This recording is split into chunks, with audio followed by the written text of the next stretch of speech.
Hey, what's happening, guys? Welcome to another edition of PWT Live Show. Yeah. Things are going. Really good. Everyone say what's up to Chris Benoit, the new PWT official moderator of the chat. Yeah, he's here with us. Round of applause for Chris Benoit. Everyone shout him out. I see the members in the chat. Guys, we're going to watch Dynamite, which starts in like half an hour, 20 minutes. We're going to, I got tons of, Wednesdays I was like, we're going to do the game show. But, I might game in a bit, but maybe not. I'll probably just kick it and chill. And it's because I have so much Philmarks bookmarks and I have so much dummy Dave moments to get to, etc. And dummy, yeah. And some friends might pop in, perhaps Paul Nolan, perhaps who knows might pop in, right? Everyone's got the link. They know who they are. They can come in. And someone saying you started streaming during Booker T Street. Yeah, sorry, buddy. I can dig that, sucker, but you're going to have to come hang out with me. I don't know if he's live watching Dynamite or what, but shout out Booker T's, one of the GOATs, and shout out his co-host. That show's awesome. I'd be watching it too. Everyone's live streaming now. All the vets in the wrestling game, they're all starting to, hop on the train. Eric Bischoff's doing the live streams now and everything. So I ain't hating on it, but it's funny. The old heads are, as Dax Harwood would call them, the old ass head podcasters, wrestling YouTubers would fucking, they're jumping on the train now. So good for them. Let them get on that. We're just letting people file in right now. If you haven't yet, hit the like, hit the subscribe button. You guys know throughout the show, I'm going to make you hit likes. Otherwise we ain't gonna do shit. No, I'm just kidding. But everyone say what up to Chris Benoit. He's there. Another good fellow Canuck who's in the chat. He'll be in pretty much every show moderating the chat. You guys are telling me I need a mod, so there it is. And I see Jess in the chat. Member Jess. We'll try and read all the members' chats. It's virtually impossible. You guys know that. So, super chat, whatever. If you really need to get what you have to say heard or seen or whatever, guys, I got lots of bookmarks. We got lots of juicy stuff. If you haven't yet, check out Pro Wrestle Times podcast number 60 with Evil Dose and two-time Grammy Award winner Marty McFlyer. Then you also appeared on the show again, and he broke down why everyone on Twitter's mad at Swerve. Basically, we brought up Black Twitter and why that section of Twitter is like mad at fucking Swerve, and he broke it down for people who don't understand why. And then also we Evil Dose basically broke down, like, he claims he has inside sources. And again, we're not a dirt sheet, we're not breaking the news, but Evil Dose, he breaks down his little he has an inside source with WBD apparently. And we just broke down basically AEW's TV deal, and every single day a little extra nugget of information comes out that sort of validates Dose a little bit more and more. And so I don't know, man. Just check out that show if you didn't. It dropped this morning. It's pre-recorded. We time copped. It's the best movie ever. John JID says Philmarks bookmarks are going to go crazy. Time to crack open the Coors Light. What? Get Paul up in here. What? Yeah, Paul might tap in. He's in Argentina, so he's 3 hours ahead. We'll see what's up. I know he likes to watch Dynamite along with me. And we're going to see what happens on Dynamite. We're going to react to it. I love doing it. Philmarks bookmarks are going to go crazy. It's a mess, guys. There's a mess of all types of shit in there. I don't know what order. Sensei Segway is going to have to work overtime because I don't know what order we're going to do it in. I don't know how I'm going to cover it all. I see someone in the chat. What's good with all my seat fillers? Yeah, so Dynamite at Jacksonville show, Daly's Place, I believe, and that's their home base, and they're paying seat fillers for this Dynamite, guys. So I don't know. We're gonna go through this. People think we're just an AEW hate channel. That is not the case, and you guys know that. But we're gonna obviously clown some shit here. Like Tony Khan admitted a lot. He admitted there's no max deal. He admitted that Mercedes Moné isn't even fucking cleared physically to compete until Double or Nothing. Guys, 30 of you in here. Please get those likes up to like 20 if you don't mind. I'm sure a bunch of you will flock in throughout the night. And hit that like and subscribe. If you guys notice, it's a little confusing, but there's a method to the YouTube madness. There's a reason that with just audio, I was able to blow this channel up. And there's a reason why there's multiple channels and they're both becoming successful. And I just want to thank you all. We're almost at 3K subs on the main channel, Pro Wrestle Clips, and Pro Wrestle Times channels working its way to 700, almost 1,000. And there's a method to the madness. A new member, Shaggy Filth 73. Shout out Shaggy Filth 73. Guys, you can thank you so much for becoming a member, and you can gift memberships, guys. They're 99 cents. Both channels get you both things. If you're a member of Pro Wrestle Times channel or Pro Wrestle Clips channel, it's all the same perks. If you're on the Patreon, it's all the same. Speaking of which, we have to shout out our tribal chiefs. Consider becoming a tribal chief member. It's a little more expensive, but you get acknowledged on the show. Shout out Shaggy Filth, and shout out our tribal chiefs, Gilgamesh, Rouse J 1199, Sal Dosri, Kyle Mulkey, Joseph Morales, Derek Hance, Liam McBlain, Cruz Madrid, Sask Prophet, Ninja Boy, and Savage Wrestling Podcast. You are our tribal chiefs who we acknowledge. And you can get tribal chief status anywhere, Patreon, YouTube memberships, whatever. And if you're feeling frivolous, like I said, you can gift them, join up. They're 99 cents fucking Canadian, boys. Okay, boys and girls. Okay, so hit that like, please hit the subscribe, both channels, Pro Wrestle Times, Pro Wrestle Clips. And if you guys notice over on Pro Wrestle Times, the live stream is members only while it's live. Well, what I used to do is I would, before that channel was capable of getting members or monetization, if you will, what I would do is I would have to re-upload the live stream. Like, I didn't want to go live with it. But because of you great PWT listeners, the top pod listeners have gotten us over with YouTube so much, they sort of fast-tracked us and are closely monitoring our channel, the PWT channel. And so, yeah, I mean, that's just been working out really well. And so what I do is I live stream to both and make it members only. And then once this ends on this channel, I switch it to members only. And then I fucking make the other version public so you can just watch it right away. Do you understand what I'm saying? So members have access all the time and earlier access. And then you can just watch the live show replay if you missed it on the other channel immediately following the end of this show. There's a method to the madness. PWT growing faster than AEW. Thank you, Woody Allen. Yeah, we're trying, man. It's because of you guys. I thought I became a member during the Dose stream, but it doesn't show. My friend, you might be a member on one channel and not the other. And that's why we only do 99 cents. YouTube's like, oh, charge them $4 for membership. Nah. $2 Canadian. You can be a member of both channels. So just become a member to both channels if you don't mind, if that's not a burden to you. And either way, you know what I mean? I have, it's all under the same umbrella. So either way, you're not missing out. And I know who my members are. I can see it here. So don't worry. We got it locked down, Shaggy Filth. You're not missing out. And if you did join both channels, I just appreciate it. I'll blow you a kiss. Mwah. PWT. Yeah. I finally got a chance to catch you live. How are you doing, brother? Fell into your channel and have become a huge fan. Thank you so much, man. Consider becoming a member. And you'd be a part of the show. Get your chat shown on screen. 40 of you watching. We've been going for about 10 minutes. So I think we're filed in right now. And I'm sure the shit will grow. I didn't know Booker T was live. Eric Bischoff was just live with Bully Ray too. Yeah, everybody's live now, okay? But PWT, the top pod, was in the building first and foremost. And hit that like button, y'all. Thank you all. Jake, what's up with you, buddy, man? It's good to see you in here. You're always here showing support. A lot of the usual suspects.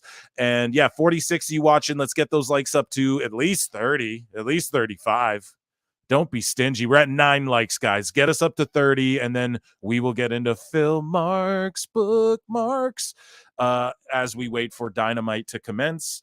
And yeah, we got a lot of Dave Meltzer cope. We got there's been releases. Man, we got a lot going on. We have John JID in chat saying, when is that members only live stream going down? It's really a matter of, okay, so what I'm going to do is I'm going to put up a members only poll, okay, on Patreon, on both the channels, and you guys are going to vote, and I'm going to tally up the votes on what the members only show should be. Should it be where you guys call in and I rotate you guys into the show and you can just come in, speak your piece? Is it going to be where I deep dive some shit or I review some classic stuff? I don't know. I'm going to ask you guys, and then you guys are going to tell me as members, and then we're going to do the members only live show. So when it happens, sooner than later, we're just building them up. I did say once we reach 100 members, that's when we'll launch the 100 member live show. But we're getting close to that, I think, between both channels and the Patreon. So we'll just, and then the Discord as well. I want to do a show for just the Discord members. If you guys can go down and join the Discord, it's lit, man. The funniest memes, people are posting, not safe for work, but safe for work enough. All the babes and the gents of in the professional wrestling world. We got tons of good discourse in there, so hit up the Discord as well. If you just want to hang out and chat, sometimes I'm in there, but just the community itself. If you guys like how this chat is, go in the Discord. It's pretty much the same thing. Say what's up to Chris Benoit. He'll be moderating, and that is the Discord as well, and hopefully in there every day. And yeah, guys, so let's get up to 30 likes, please. And then because I want to unveil Phil Marks bookmarks. We have Paul Nolan. We'll probably tap in a bit. All of the friends of ours from other channels. Sorry, I'm just messaging some people back.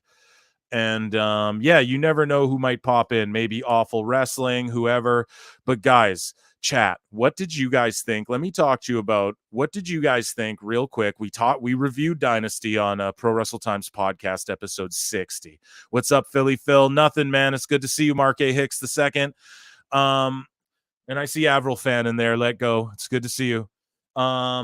So 50 of you in here. Let's get those likes. 30, 35 guys. Come on now. Let's go. Or I'm going to start doing Vince. Yeah. Where's the Discord? Crispin Waz got the link there. He'll drop it for you guys. Whatever you guys need, you can defer to Crispin, and he's got your backs, okay? So join the Discord and just come hang out. Drop your memes. Everyone's welcome to share whatever. Sometimes I'll be up in there just chatting with you guys. It all just really depends. Say what up to Avril fan. She's in there. Always chatting. One of our most active members in the Discord. So anyways, though, guys, we reviewed Dynasty on PWT podcast 60 that came out this morning. Time Cop. Yeah, it was great. What do you guys think? Danielson, Osprey, greatest match of all time, or nah? Let me know in the chat. People are saying recency bias is a bitch. I agree, man. It's crazy. I like OC versus Ostrich better. It's so funny. People ostrich and shit, I've seen a lot of funny ones. To me, the match was a 3 out of 5, and people are coping, and we're going to talk about it with a little Dave Meltzer in a bit. He was coping and talking about, Triple H was really fumbled this one, didn't he? And I don't know. It wasn't either Danielson's or Osprey's best match. Meltzer saying it's the best match ever on American soil. I don't think it was either of their best match, period. And I'm a huge stan of both of these people. You know what I mean? So I think it was like a 3 out of 5 is what I'd give it if we're going stars. The selling at the end by Danielson really bothered me. Him playing up real life injuries to a mad degree, knowing us fans know he's injured is as bad as fucked up to me. Yeah, I mean, Crispin's name is legit A+. Yeah, it's a joke. Crispin Hua.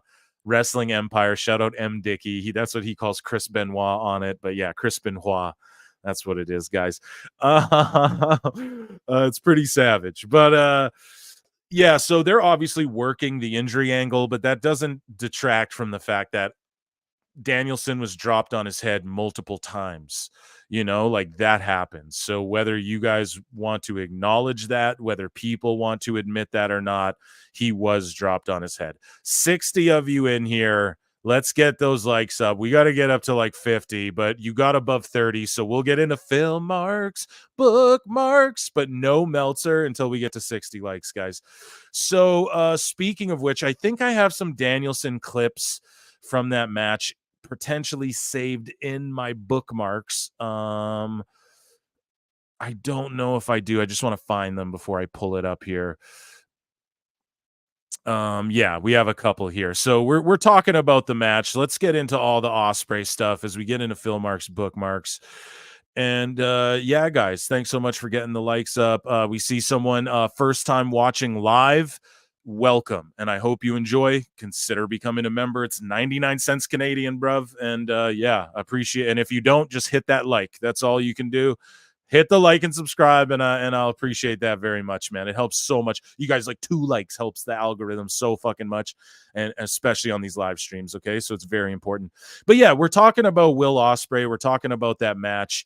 Let me play a little tunes for you guys just for 1 second here while I have a little smoke. We're smoking that Pac Perry tonight. That Pac Perry got smoked. We're smoking it tonight. Dynamite's about to start. I'm going to get Dynamite thank you so much for hitting that like button, buddy. Thank you so much for that. But yeah, let's play. I'm gonna smoke some Pac Perry. I'm gonna crack open a Red Bull. Yeah. And we're gonna get Dynamite on the TV, and then we're gonna start talking some Will Ospreay before it starts here. Yeah, I saw some people like, we don't condone anything, folks. Diet Cokes are the best. Soda water is the best.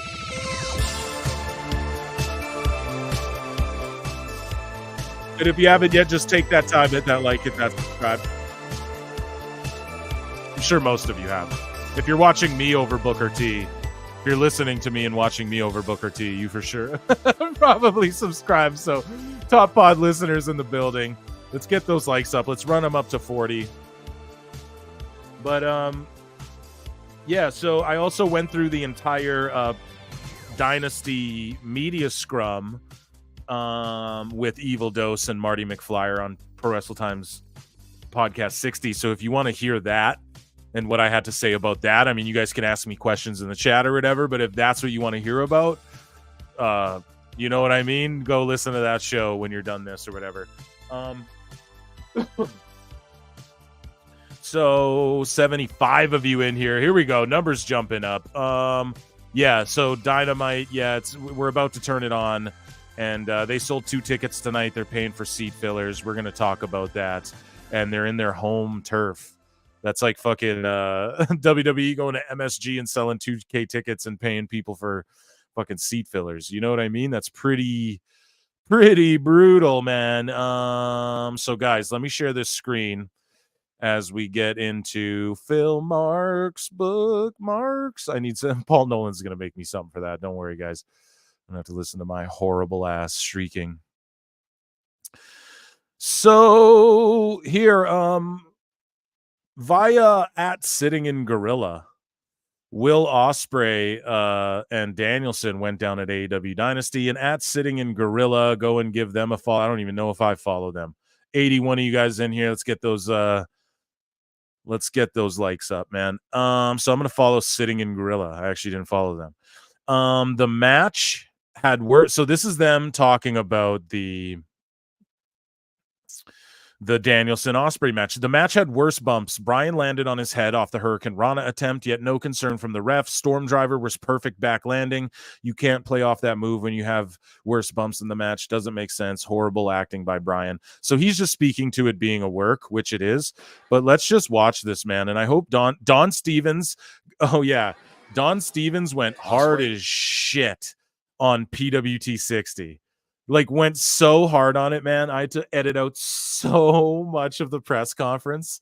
So like, I'm sorry guys if it's choppy. That's all Don Stevens, probably watching the show right now. What up, Don Stevens? We're at 42 likes. Thanks so much, guys. 80 of you watching. Let's get up to 50, 60. But here's like Danielson's first bump. Now I got to do this diligently because Don Stevens comes hard at PWT, guys. Okay, so I gotta like do this very smartly and sort of mask this. So don't be mad at the excruciating pauses and scrubbing and, oh, why is he pausing so much? Why is he talking? So look at this. He goes for the Hurricane Rana. Watch Danielson. Right on his own fucking head. Boom. Like, this is a guy with concussion, neck problems. Now, you see, he did protect himself. Like, now I know you guys are like, what? He protected himself. Like, look at his hands and his forearms and his, like, see? But that head, boom, right there on the canvas. Boom. That's all of his weight. Now, he was able to sort of use, like, his hands and stuff. You can see he's pushing himself up. Like, it did break the fall more than, like, he's not as hurt as we think, but that is still horrible. And he's grabbing his head and neck. Ref doesn't do shit. He's just selling. Oh, I'm the man, bruv. I'm the man. Look at this. Like, that's horrendous. Boom. Boom. Like, come on, dude. That's 200 pounds on your neck. And then you have this one here. So this is the Stormbreaker 91, bruv, or whatever it's called. Whatever they call the move. I mean, that's just brutal as is. Now, I think Danielson's working the whole not the neck surgery, but the whole, oh, I'm having seizures and I'm injured and all that shit. I think that's all working.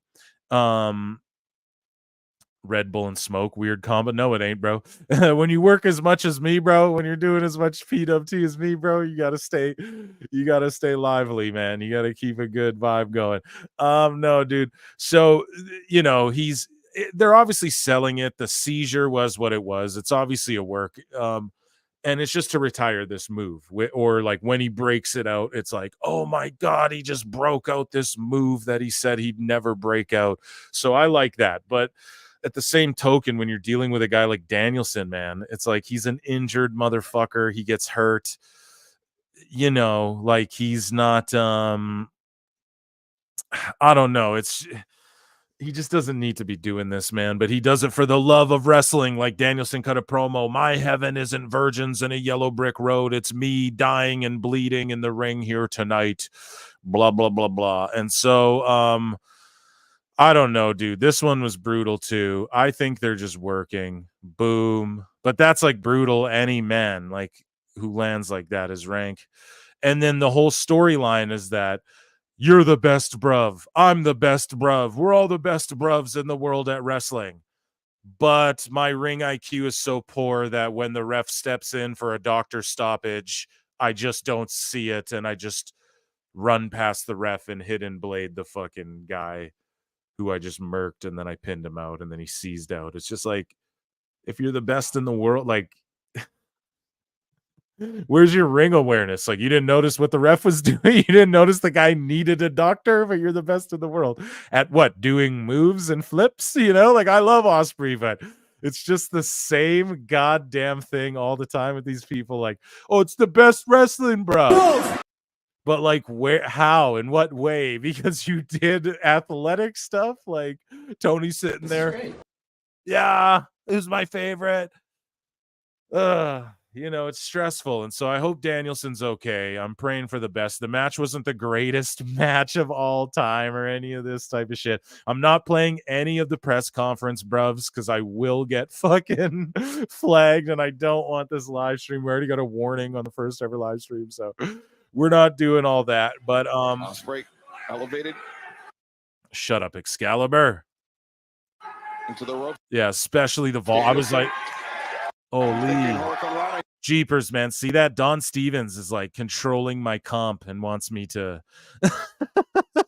they got control of my Mac and want me to fucking hit play on that volume so they can pull this down. I have more on Will Ospreay here. He says some stuff, of course, as he does. He says some things. and I'm considering getting the blue check so I can organize my bookmarks better. So, oh man, we're gonna get into Dave. There'll be multiple Dave Meltzer dumb moments. So here's Osprey again. Here's an All Elite exclusive, and here's him like helping. So here's the acting and stuff. See, I really don't want to get pulled, but here's the acting they were doing after. Like, clear it. he's looking at the camera to see where it is. Like, bro, if it was, they'd have him on like a stretcher if it was like neck and head shit. So it's obviously them working, not hating on it, working the injury angle, you know. Hit that like button, folks. Oh shit, we got people in there. Yeah, shout them out, man. Everyone hit that like. I appreciate you. The top pod listeners, the top pod bruvs. This is garbage. Oh, and here, guys, 92 of you in here. Dynamite's about to start, and I didn't turn it on. Give me 1 second, guys. So don't go anywhere. Don't tune out. Anything like that. Guys, do you want to hear from Chris Benoit? I'm gonna get this set up. Chris Benoit is gonna read some member chats. So Crispin, just any of the green ones, go ahead and talk to those guys for 2 seconds. Don't tune out. I'm just turning Dynamite on. I just need to go get something set up here. So Chris Benoit, everyone, a round of applause for him. Yo, Crispin. hello. What's up? Okay, so just read some member chats. They're highlighted in green, and give your opinion if you want, even though you don't know a shitload about wrestling. Yeah, these guys don't know me much. I definitely don't know much about wrestling, but I do have a high opinion on things and will voice my opinion. But, okay, well, how about this? So guys, everyone say what up to Chris Benoit. This is what's going to happen. I'm going to just get I'm going to get Dynamite show in here on the screen. I just want to put it on the big screen over here. And this guy, I want your opinion, Crispin, about tell the chat. That guy just got dropped on his neck. What do you make of that? And then they did an angle after the match where he was like having a seizure and shit. People think it's real. People think it's fake. What was your opinion on that? Crispin Daddy, what up, Woody? Yeah. Let me see this then, Phil. Well, I just showed you. I showed you, right? I did, and like that was what it is, and that's insane. Because like I don't watch live wrestling. I watch like clearly replays and like this podcast. But the worst part is I don't want to say as a normal person to say wrestling's fake because it isn't. It's clearly a lot of fucking talent and a lot of practice and dedication go into the art, and like I understand that, but that did not look good. And I like, oh my god, like that would break your neck, man. As a absolutely guy. Like that's terrible. Yeah, like a full-grown man landing on their neck. People are saying in the chat they open with Cassidy getting beat up by Trent. I'm already out. Yeah, so here I'm getting it on right now, guys. Sorry about the delay here. No, all good. I see Jess here. I see Woody. I like that Woody Allen name, Crispin Daddy. Absolutely. I saw Jake earlier. I was saying what up, but people don't tune out. Look at these motherfuckers tuning out because I'm talking to. Maybe they're offended by your name. Who knows? But everyone, that's a Chris Benoit. He's the mod. He'll be around. He'll hop in. He's been a good friend of mine for a long ass time. So round of applause for Crispin. He's going to go back to moderating the chat. Oh my goodness, I'm having trouble here getting this set up. Everyone's like, I tuned in to hear Phil trash fucking AEW on Dynamite and audio sucks. Oh, sorry. Yeah. Does his audio suck? Yeah, that's all good. That's all good, guys. Don't go anywhere. Stay tuned in. Orange Cassidy is coming out for their first match. Yeah, here, guys. Jesus, I don't even have it on. I'm slacking today, guys. I'm slacking today. Pockets is the worst. Nice to meet you. Yeah, everyone, just that's my guy. He'll be in there. Watch Chucky on USA Wednesday nights. Yeah, dude, I want to start watching that show. That is one that I have been trying to get into. And Chucky's connected in kayfabe to pro wrestling. He's been in WWE, in WCW, I believe, as well. Yeah. Well, at least it's just Orange Cassidy, and I'm not missing much, guys. So we have 78 of you in here. Let's get these likes up, and then here, guys, we're at 48 likes. Let's get up to like 60 likes, and yeah, I'll continue with some Dave stuff. I'm just getting Dynamite on, my word. Sorry about that, guys. Stay with me. You're awesome, Wa. Yeah, he's the man. He's just not super familiar. He's a hockey player, you know. He's a Canuck like me, and he's a hockey player. He's not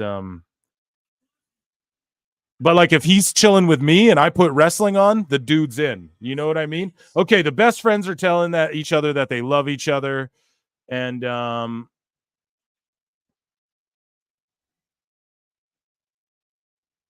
here. Okay, so now Trent's like, give the people what they want. They want a hug. He just beat. So basically, Chucky T's got to pick sides. Who gives a fuck about any of this? It's all just trash. Is he Canadian? Yeah, we're Canadians. We're Canadians, Avril fan. Let go. It's hard. You got to have the same name on both things. Just kidding. Can't worry about the complainers, bro. If someone offers constructive criticism, and that's legit as fuck, but let the whiny bitches whine. Yeah, guys, if his audio was fucked, who gives a shit? He was just, I brought him in here out of nowhere so I could run out of the room for a second. It's all good. So yeah, I guess Chucky T is picking Orange Cassidy. Trent Beretta. Now, I've always said they got to do something with him. They haven't done yeah, don't worry about it, guys. Don't worry about it, Crispin. But yeah, they have a good setup here, like in Daly's place, but there's nobody there. And they have to pay seat fillers, dude. We want Vance. So that's a guy who's like in Mexico and is never featured on this fucking TV show. You know, it's crazy. Danhausen has been gone. Yeah, he's a Punk guy, and also he's he blocked me on X, and I don't know what I did. One time I made that video about like Danhausen was selling fake shirts or whatever, but I was just asking. You know what I mean? So maybe that triggered him. Here's Mox. Moxley is in the main event tonight. Even though he's the IWGP heavyweight champion, Swerve just won the AEW championship. And like, do y'all know what the fuck I'm saying? And he's not in the main event. He's fighting a guy who's like 0-5 this year in a title eliminator. So if he loses to Ospreay's friend randomly gets a shot at the belt. Like, it's the worst shit ever, and not even in the fucking main event. Okay? Like, the main event is because he's in hell. Yeah, bro. Crispin. Bro, welcome to the live streaming world, Crispin. You're gonna get a lot of this shit, bruv. No, you're my guy. Yeah, the AEW championship is not in the main event. The audio's so bad. Okay, Sean Ross Sapp, S. Okay, Sapp, get out of here, bro. Go do your own thing. You know what I mean? I know you're losing viewers. Don't come over here fucking hanging out with us. But yeah, dude. So Moxley's been featured. He got this big homecoming, and then Will Hobbs gets a shot at the title all of a sudden. And it makes no sense. And IWGP fans are actually kind of going at AEW fans online, like in the IWC, which is hilarious to me because like they're upset. Like, why the fuck is, like, you're just disrespecting our title and stuff. Also the storyline they're saying is, Don Callis worked his way into, like, he pulled strings in New Japan that he still had, and he worked Will Hobbs into a match. Well, you know, it's like, okay, you could have told that story for fucking 3 months, 3 weeks, 3 days. You could have did anything. So Swerve's coming out. Okay. Is he wrestling right now? So Swerve's wrestling before the goddamn...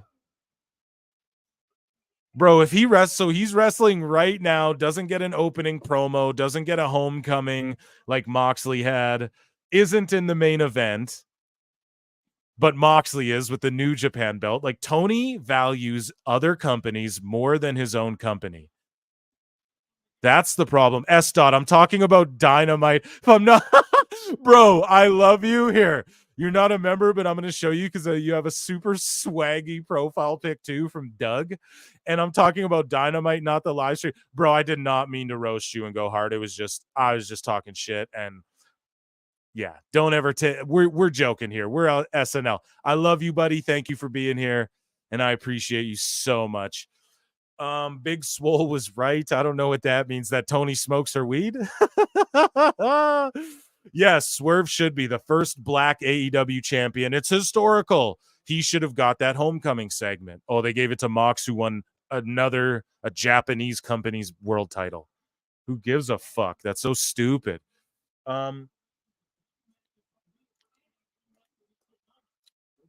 Sorry guys, I'm drinking some coffee. I'm talking to Sean Ross Sapp on the phone. It wouldn't shock me. Hey, surprisingly, that wouldn't be crazy, actually, as a matter of fact.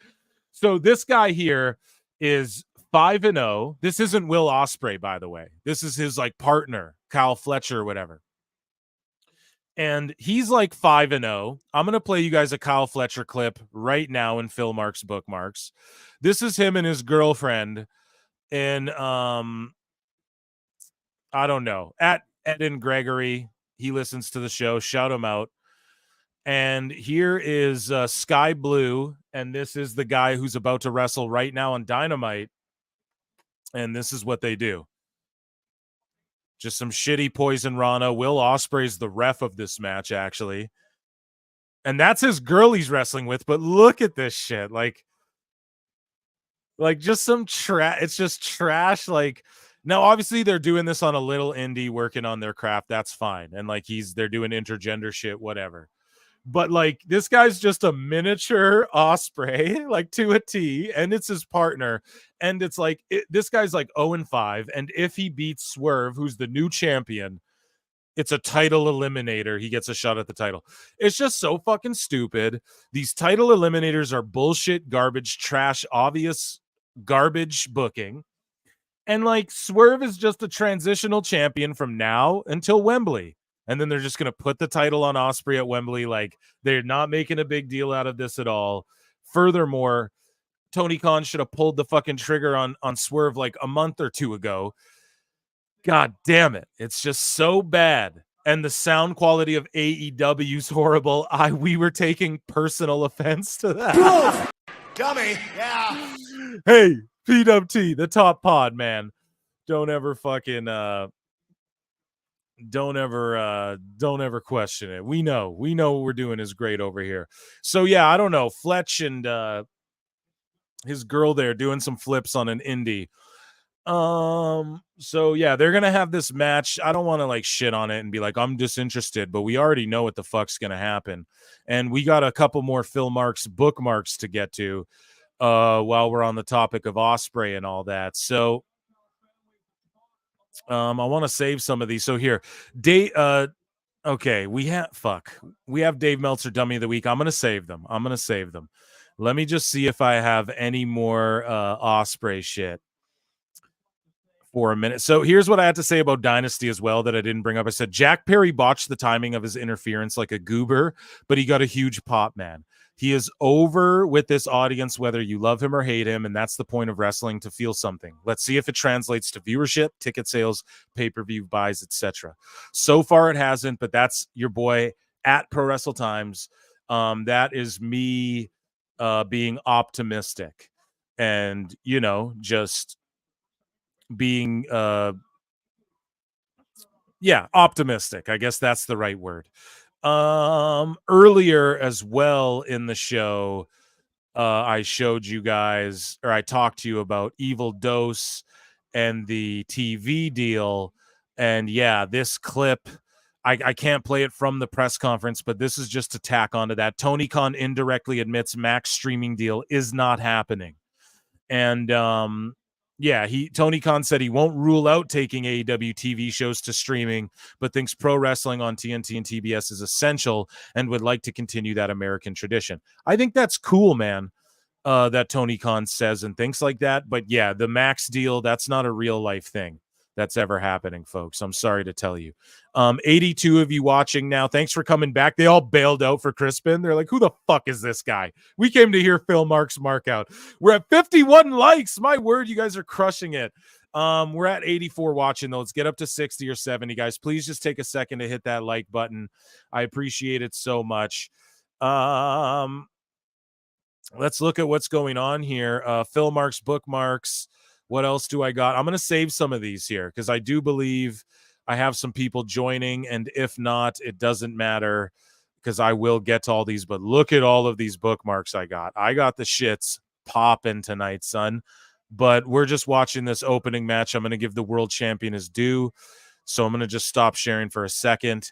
Get those likes up. We'll go back into Phil Marks bookmarks. Don't worry. I also need to check some DMs, guys. So that's all it is as well. But don't worry. We're going to dive into all that. And of course, Dave Meltzer, dumb moment of every day, but we call it the week.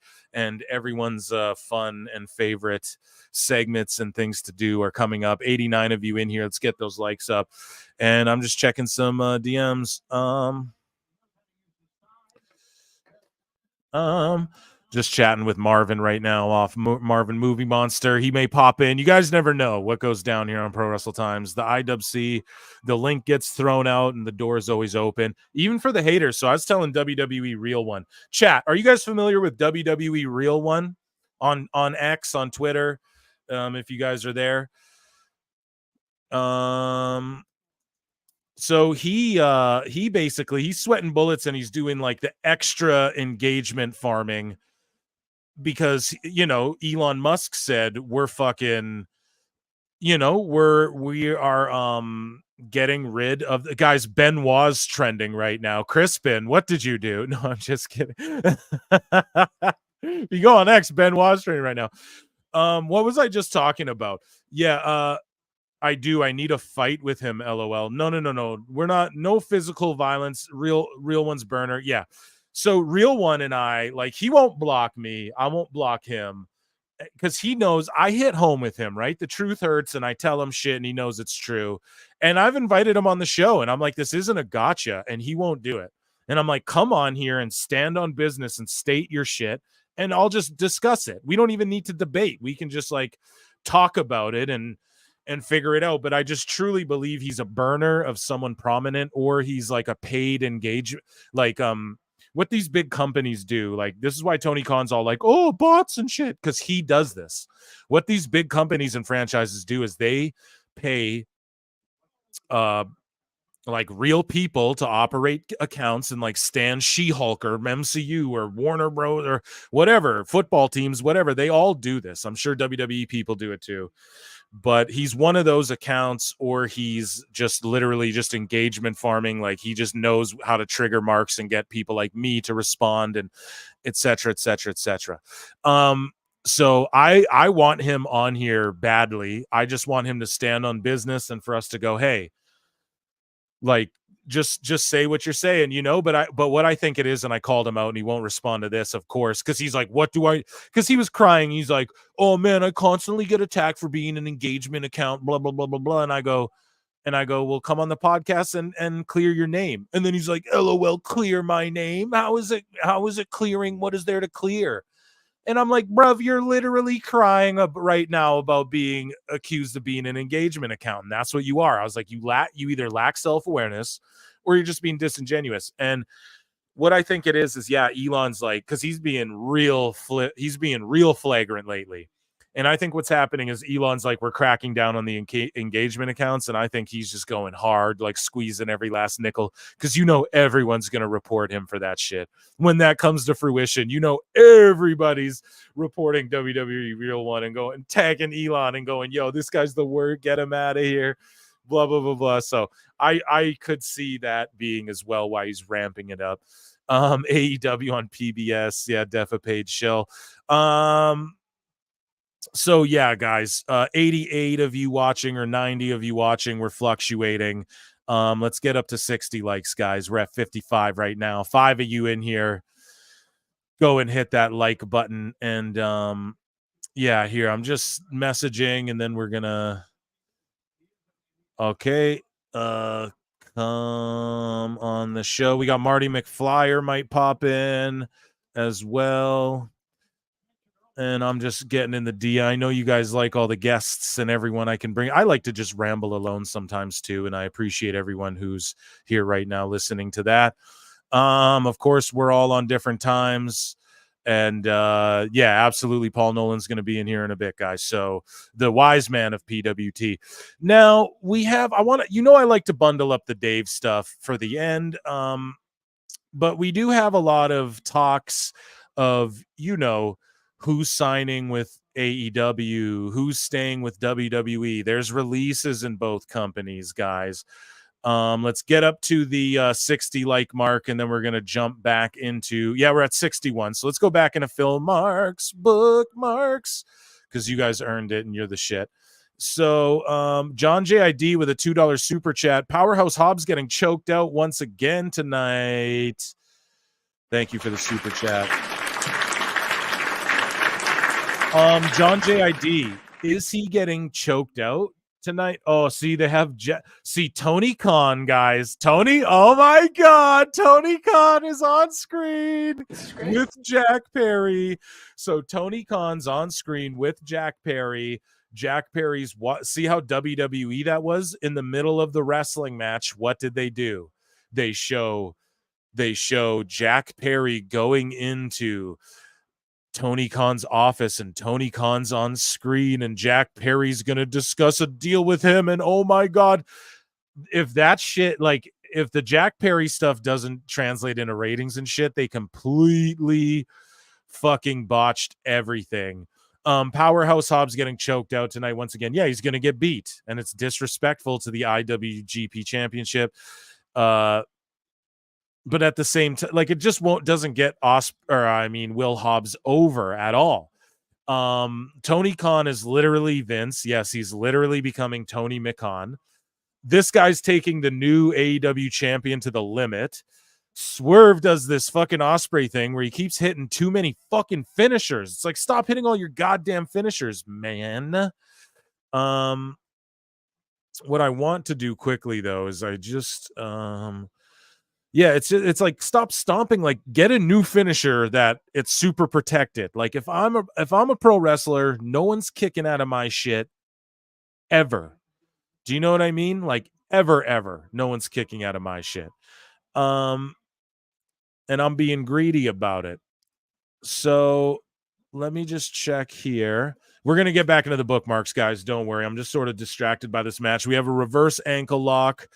Like, if it's me, man, I don't got people putting me in ankle locks when I'm one of these motherfuckers, like the world champion. I'm supposed to be the top bruv in the I keep saying bruv too much. The top bruv in the organization, though. Like, why am I getting ankle locked and shit by a guy who's never won a match yet this year on the main promotion? You know what I mean? I'm trying to find this link. Here we go. And I'm going to send this over to Crispin in the private chat. I sent you a link right there. I just want you to peep that. We're watching Dynamite. And you can I know you're not into wrestling, so I dug that up for you, bruv. Right there. You can hop on the pirate ship and hang out and watch along with us here. So I shouldn't be saying on the show. Whatever, Don Stevens. I know you're in the chat. I know you're watching. From Savage Wrestling Podcast. Keep up the good work, Phil. $5 super chat. Thanks, man. You didn't have to super chat to say that, but I really appreciate you and all of your support. And bruv, when I have the time, dude, I'm knocking out. I'm talking like, I've been going through.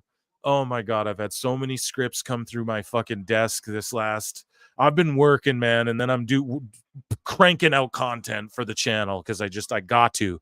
It blew up way quicker than I ever had imagined, and so I got to keep going and grinding it. And I promise you, though, I will come on the show and sometime I will do your show. Everyone go check out Savage Wrestling Podcast.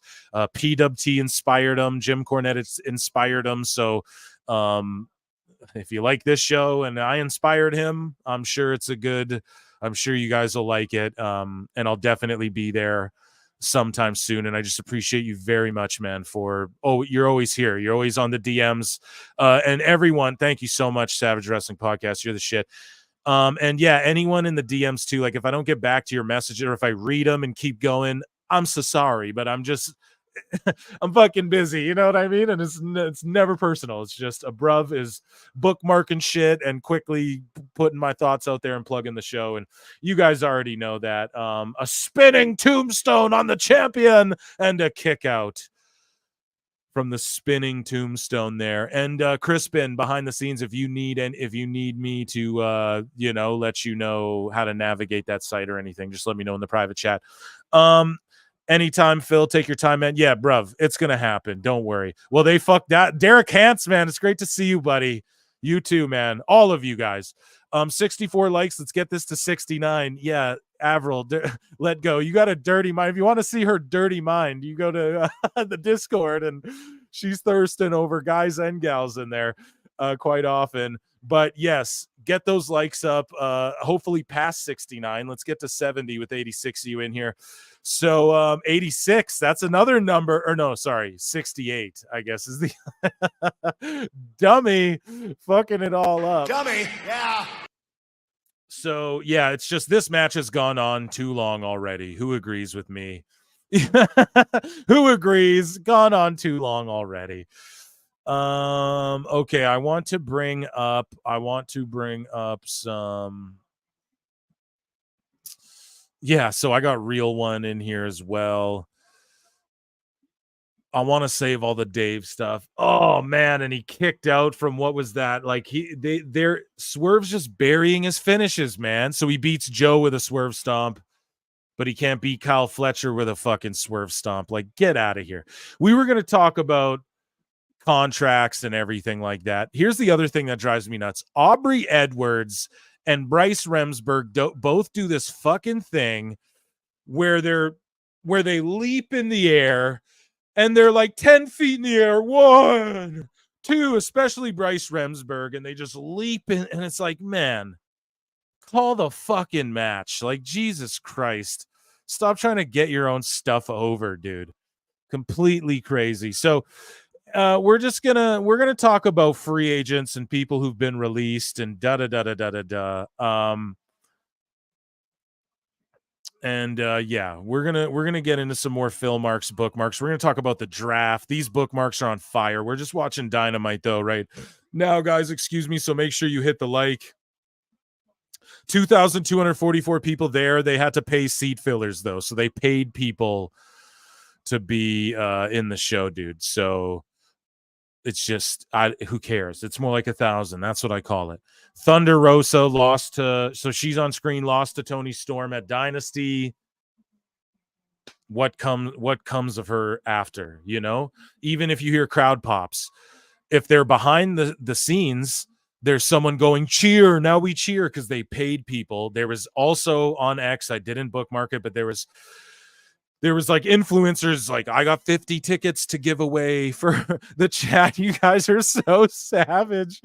Oh my God. But Wembley. Hey, Jess and your kitty. What's up? Jess's kitty as well. Seat fillers, but Wembley. And Wembley, look. Now it's just Purrazzo versus Thunder Rosa. Purrazzo was just a fucking heel, and now, a baby face fighting heel Mariah May. And then what happened was even Dave Meltzer and Alvarez were arguing over, oh no, there's heat. They need to turn her heel, blah, blah, blah, blah. So here you go. Now Purrazzo and Thunder Rosa. It's exactly what I said. This is why you guys tune into PWT, because I tell you, oh, guess what happened? Oh, on last week, about a week ago, fuck with us, and then we tweaking. But about a week ago, what did I tell you guys? Oh, fucking Tama Tonga, Jacob Fat 2 is about to show up next very soon in the next couple episodes of WWE. What did PW Insider and everyone confirm this week about SmackDown? Oh, Jacob Fatu might show up, imminently showing up. You know, it's almost like I have Samoans on this show who fucking, you know what So I'm not breaking no news. We're not a dirt sheet. We don't do none of that. I'm not looking for victories of breaking headlines. What I'm looking for is just acknowledge me. No, I just love shooting the shit and telling you guys what's up. And it's exactly what I said. Perazo and Rosa, they're just gonna stick them together, and then, you know, ratings are dropping. Yeah, dude. I love Deonna Purrazzo too. Phil, keep up the updates on Dynamite. I can't watch this or I'll fall asleep during the pod. Yeah, dude. I will. Yes, the Samoan telephone system. Basically, that's that's how it goes down. You know what I mean? We do have a Grammy winner on the show who might even pop in tonight, who messaged me and said, yeah, I'm just dealing with this and that, and I'll definitely hop in, who's been on the show multiple times, my very good friend, and he is you know, he's half Samoan, he's so, you know what I mean? We play some telephone, yeah. And I would never divulge anything he wouldn't want me to, but we just beat around the bush a little bit, just for the sake of, you know, because it's not dirt. I don't want a dirt sheet. There's nothing I never want to be in that realm, you know, even though we had Dose come on and speculate on the TV deal stuff. And just because he's right about some of the shit, sorry, he's right, you know, but I ain't trying to break a goddamn, I ain't trying to break a goddamn news article here or anything. Deonna was good. Yeah, Deonna's great. She's great. But again, it's just they're all floundering because Tony wants to put Edge on with the TNT title. He wants Mercedes Moné to have the TBS title, and then we're off to the races for a new TV deal. You know, so that is what it is. I think AEW Kenny Omega is just going to come back, cut a promo. He's still not healthy yet, but they'll have him in Canada or whatever, absolutely, or to set up his return, whatever they choose to do. 81 of you guys watching. What are the likes at? We got to get up to 70. We're at 66, you guys, 4 of you bastards. And I hope you guys see it too, man. 3, I'm dropping every fucking day. I'm uploading to both channels. Nobody's doing that. No one's doing it like us. This channel started audio only. There was no visual element, and we keep goddamn grinding. And yeah, nobody's doing it like this channel, dude. Multiple channels with multiple uploads a day a lot of the time, you know, like we're staying on top of it. 2 more likes, let's go. We got to get to 69. Yeah, let's get that shit up there to like 69, 70. Yeah, so let's talk about contracts and stuff. Okay, well, we have Stardom, so let's talk about that as well. A clip or something. We talked about it on PWT Pod 60. Now, this girl here, Mina Shirakawa, I believe is her name. She is fine as fucking wine, bro. Jesus. My girl would fucking melt over this chick. I'm telling you. And they're doing like the HLA, the hot lesbian action. Yeah. Where these girls are making out and shit.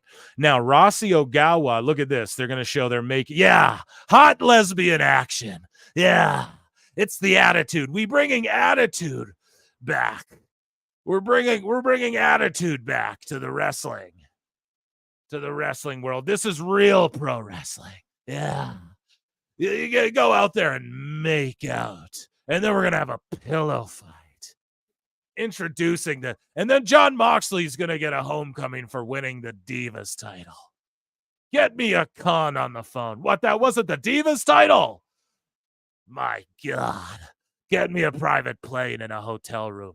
I want to shit on this girl. I'm so sorry. I want to take I'm going to take a shit on this girl's head in a hotel room. I'm so sorry. I am so sorry, guys. I am just obnoxious. Anna J, the peaches. My word. Yeah, we get thirsty on this cast, boys. Don't be simping. We can thirst, but don't be simping. both these girls incredibly gorgeous. But besides that, though, Mina Shirakawa is a great word, and I hope I'm saying her name right. A tremendous talent from Stardom, like as you guys can tell, oozing charisma, has a great look. She's not the smallest girl ever. She knows how to work the crowd. She's selling, even right here. Look, it's selling. Boom, drop kick to the knee. She's great. Yeah, Anna Jay is stupid hot. She absolutely is, Derek Hand. She is dumb hot. Yeah, this is a cake. The ovens is on. The cake match right here. Cakes in the chat. Cakes in the chat, guys. But yeah, dude. But Anna Jay keeps getting hurt. But this woman here, I'm telling you, no matter Mina, I'm botching her name. Whatever promotion she goes to, she would be a star. WWE for surely wanted her at one point. I don't think she's free like that. I think she's still under a Stardom deal. But here's the thing. Look at that. Anna Jay having to pick her wedgie out even, dude, because those cakes are thanging all around her attire. I like it. But anyways, guys, sorry, we are thirsty. This is a thirsty ass podcast. I know Avril, I know Let Go's having a good time in the chat. But here's the whole thing, right? So Rossi Ogawa was, and then Mariah May, my word. We keep getting distracted. My God. Puppies. It's puppies, JR. So anyways, though, Rossi Ogawa, he started Marigold. Kenny Omega's like, nah, man, fuck that guy pretty much. He was like trying to recruit 13-year-olds, and blah, blah, blah, blah, blah. So people are like, that's creepy. That's creepy. Then other people came out and were like, oh, that's part of the culture. It's like a cultural thing, like in Japan, whatever. We talked about it a couple podcasts ago. God, this girl is wonderful. I'm telling you guys, keep your eyes on this girl. And I know you are, because it's hard to look away from. I'm having trouble even keeping my thoughts here. A quick figure four here. Woo! But I'm telling you, she's tremendous. And Anna J2 is a great talent. It's not like she's phoning it in. She's just bad creative. Anyways, though. But then Stardom, it comes out that like this past weekend, they were recruiting at elementary schools. Okay. So Kenny talked that shit. We've been putting Kenny over on the pod. He shouldn't have talked that shit because it seems more like that wasn't a Rossi thing. That was a, you know what I mean? That's a Stardom thing in general. So AEW parading Stardom out, Stardom graphics all over the walls and everything. And there's no fan backlash, of course, because it's just the evil Fed, anything to do with the Fed. Savage Wrestling Podcast with another $5 super chat. I almost gave it to you early, guys. A moment.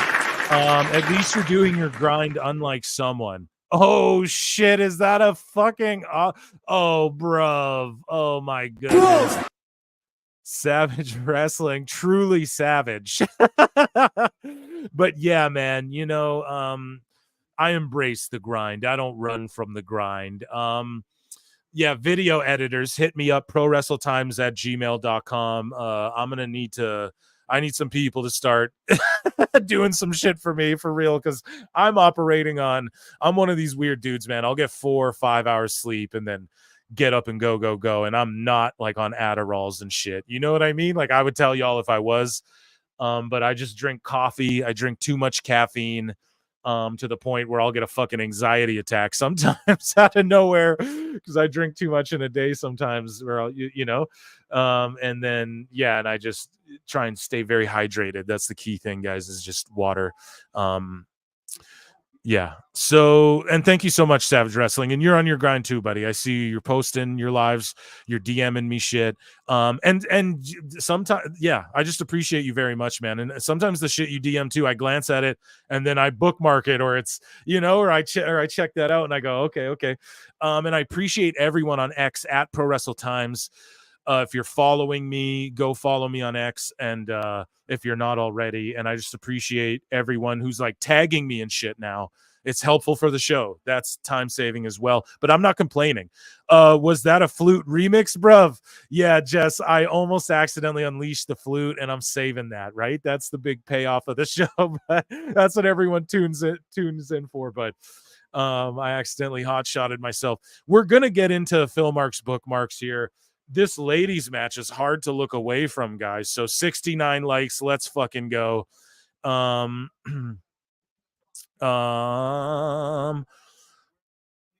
69 likes. Let's fucking go. Yeah, I want it more than that, but for all of our thirsty people in the chat, definitely.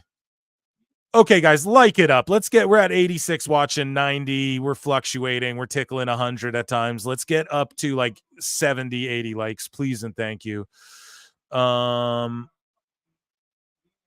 So Crispin is just, I'm chatting it up with Crispin in the private chat, guys. Just for 1 second.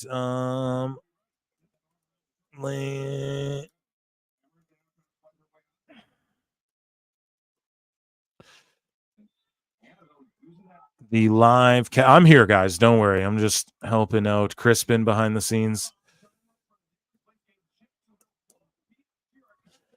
Bum, baby. And if you guys haven't checked out Hurricane by Marty McFlyer, Hurricane is I want Dom Mysterio to 619 me without the one. Holy shit. Oh my god, I love it, Jess. Jess, thank you so much for being here and popping that. He is a dirty little rat, that boy. Hey, Dirty Dom for a reason. God damn. I like that. That popped me really hard. I appreciate that. I turned off Dynamite and now my son's watching the Naomi versus Bailey on last week's SmackDown. He's much happier now. Kids love WWE. Shadow Batash, round of applause for becoming a new member. Shadow Batash or Shadow Bat Ash is what it is. Ashley V, you're a lovely, lovely patron in the past. I'm not sure if you still are. Don't matter because you're a member now. You're a lovely, lovely member. We chatted up on X.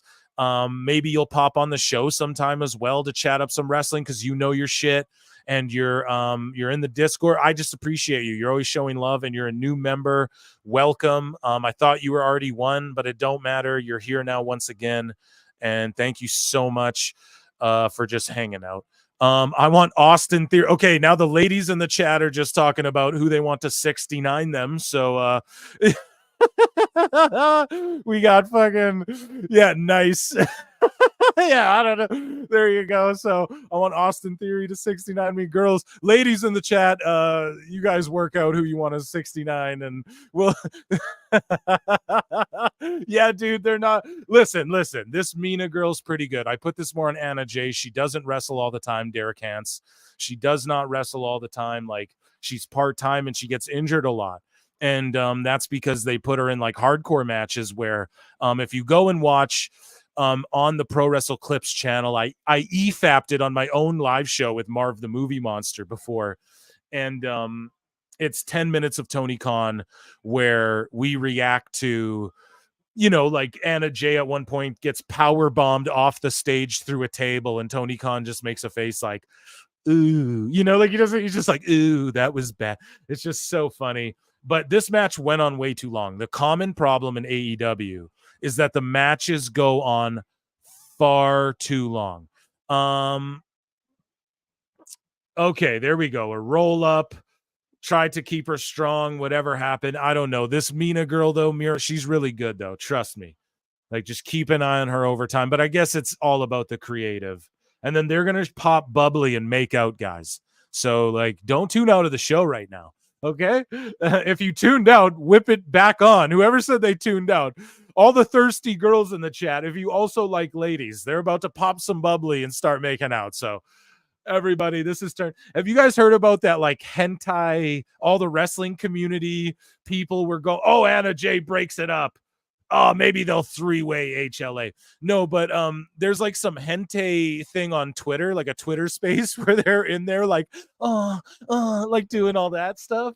And the Tony Storm's coming out. And here we go, a real star. But yeah, like all the wrestling community was caught in there, like a bunch of the IWC. They were all caught in there, like listening to this fucking, to this like waifu anime prawn fucking channel. Chris Benoit, bro, this is lit. So we're about to convert. So Crispin is our new moderator here at PWT, and he's not Serena Deeb's coming out. See, this is what AEW does every time with the women. All they do.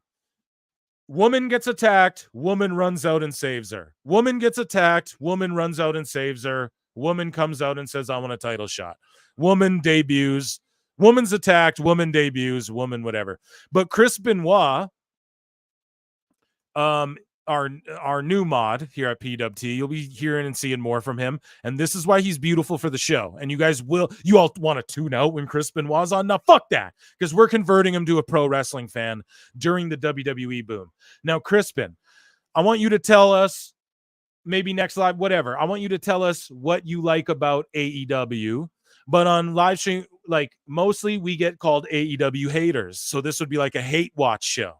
Okay, even though I'm not hating, I'm not coming across like a hater, even though I'm burying some shit, but I'm putting shit over. But I like WWE more. It's just the truth. It is the truth. AEW is like the underdog company, but they can't stop bringing up WWE. And guys, Crispin might become a full-blown fucking AEW stan, and then once we get him on the WWE bloodline shit, ooh, that's what PWT's all about. And like some people, man, they get triggered like when Marty comes on and he's talking about like the representation and stuff. Bro, that's what this fucking show's about. We're going to talk about all the stuff, whether I agree with it or not. And I'll fight back on shit, and I'll open my mind to shit. And we're looking for the neckbeard perspective. I want real one on this fucking show. I want Sean Ross Sapp to come on the show, call me every name in the book, and we'll just talk about it. That's what I want, the female perspective on this show. I want people who are newly converted. I want lapsed fans. You know, I want all that shit. That's what the PWT encompasses it all. No diving headbutts. Yes, no diving headbutts allowed. We are all Crispin, stay away from the weight machine. Hey, now, okay, guys, chill. He'll understand that. There's a reason that's the name he chose. But yes, he's oh my God, the chat. We want Diva Stan perspective. Absolutely. We love divas here. That's why I'm not mad at that last match. We were all just sitting there going, oh my God, look at that cake. Look at that cake. And that's sex appeal is important too. Oh no, look at the ladies in the chat. We're all just like, dude, I want to get dog piled by Judgment Day and shit. That's what they're all saying. Why? So the girls are allowed to thirst and look at big juicy fucking men with rippling abs, and even like, you know, like there's big fucking like man, girls like what Sheamus looks like. People body shaming Sheamus. Man, girls think that dude looks like he could slug 3 beers and smack the piss out of you. Okay, so don't get it twisted. So the girls are the only ones allowed to have fun. We just have to, you know what I mean? Nah, dude, sex sells. I'm down with Scarlett Bordeaux, who's just a very attractive valet who might spray some shit in your face or fucking throw a fireball at you or something. You know what I mean? Like, I'm down with all that. We need that shit in pro wrestling. All of it's important. Miss Elizabeth's just as important as Sasha Banks, and fucking Stokely Hathaway is just as important as, or maybe like, let's use like Jim Cornette, a great manager, is just as important as fucking Tiffany Stratton if used correctly. Do you know what I mean? So we're all about the diva stance here. Yeah, all of that shit. Burger after burger after burger after burger. Absolutely, dude. All the way, dude. Nothing wrong with enjoying both. Yeah, dude. Yeah, the girls loved HBK. He did Playgirl, you know, and you can't be mad at that shit, right? Stokely Hathaway's in the ring with another gorgeous woman. They have gorgeous women in both wrestling companies, WWE and AEW. Chris Statlander. And she is working through, we sort of unveiled it again on PWT as well. So like, why do you think she's not wrestling all the time after she just came back, right? Like, she's been on these long layoffs. No, I didn't just stutter and Brendan Schaub have a brain malfunction and repeat myself. She's gets injured, bro, and she's been hurt working through injuries. That's why Julia dropped the belt as well. It's like she's been working through injuries. So Julia's been attacking Mercedes when the lights go out and interrupting her shit, but Willow and and Mercedes are going to fight over the TBS title. No, dude, and then Julia can rest up and then come fight her after, but she's hurt. So that's what it is, man. But yeah, let's get into we're gonna listen to this promo, then we're gonna get back into Philmark's bookmarks, guys. I got so much in there, and I know you guys know the guys can look at rippling men too. Yeah, absolutely. And some guys love it. You know what I mean? Let them. So here's Willow. Round of applause for Willow. If AEW knew what they were doing, she'd be there fucking lunch lady Willow. Oh my chat, be night, man. She's everyone I talk to goes, Willow is attractive, and I agree. Like she's, I don't know. I feel like here we go. And then Caprice Coleman on the fucking mic. Let's go. He's just rapping too. Caprice Coleman just spitting a fucking verse over her beat. He should be constantly. They need to get rid of Excalibur and just keep Caprice Coleman. That's what they need. Yeah, shut up, Willow's cute. Willow's a straight cutie. In my opinion, I don't discriminate, man. You know what I mean? Your boy feels and I'm a big deal. I'm 6'4" myself, you know what I mean? So I don't discriminate. You know what I mean? Like, look at Chris. She's tall as shit. Look how short Stokely is. My word. That's a short man right there. Jacksonville with the seat fillers. It's kind of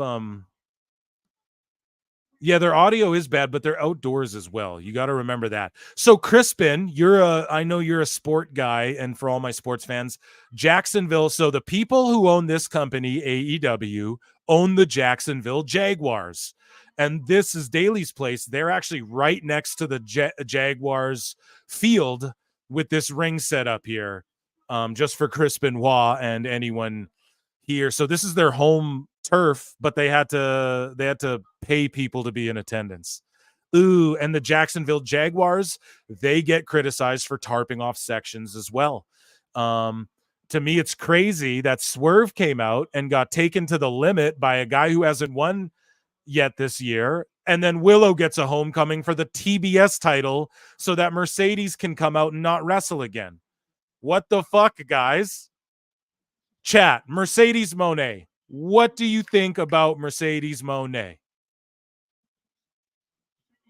I already know what a lot of you think, but let's go. Even Corny calls Asuka Oscar. He gives everyone names. I mean, Asuka's, come on, she's awesome, dude. I don't call her Oscar. To me, I don't make nicknames for the wrestlers because I'm like, then I got to remember like 40 extra names. Like I already have their name, and then I usually know their actual name. And then, like I'm not making up. You can go ahead and do it. Corny pops me with some of them, like Will Ostrich. It's like, what? Damn, Mercedes is she's a looker too. This is the Thirst Cast. It's the AEW Thirst Cast tonight, guys. Are we past the 69 though? 94 of us watching. We're tickling 100, guys. Let's get up to 80 likes, please. We're at 71. Let's get up to 80, please. Go hit that like, even if you're hate watching, or hit the thumbs down. I don't care, but just go hit something. Get involved. I'm trying to listen to this promo. I'm not going anywhere. I'm going to.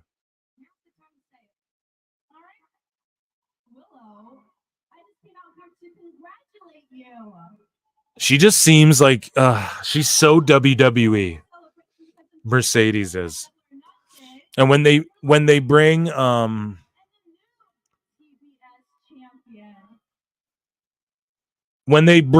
they're booing her, dude. They're fucking booing Monet. See, the shit. Yeah, blaze it. Here, I got one right here, folks. Let's do it.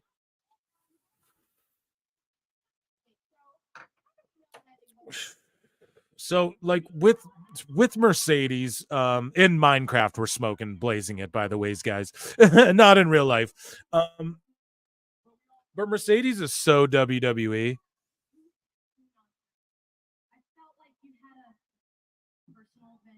And I like Stokely and Willow. They do funny shit. Oh my goodness, the HPN with a $5 super chat. Round of applause. As a Jags fan and someone that lives in Jacksonville, we hate the entire Khan family. They destroyed the football team. Oh shit. Oh shit. And in Fulham, their soccer team, people hate them too because they apparently botched that whole soccer team.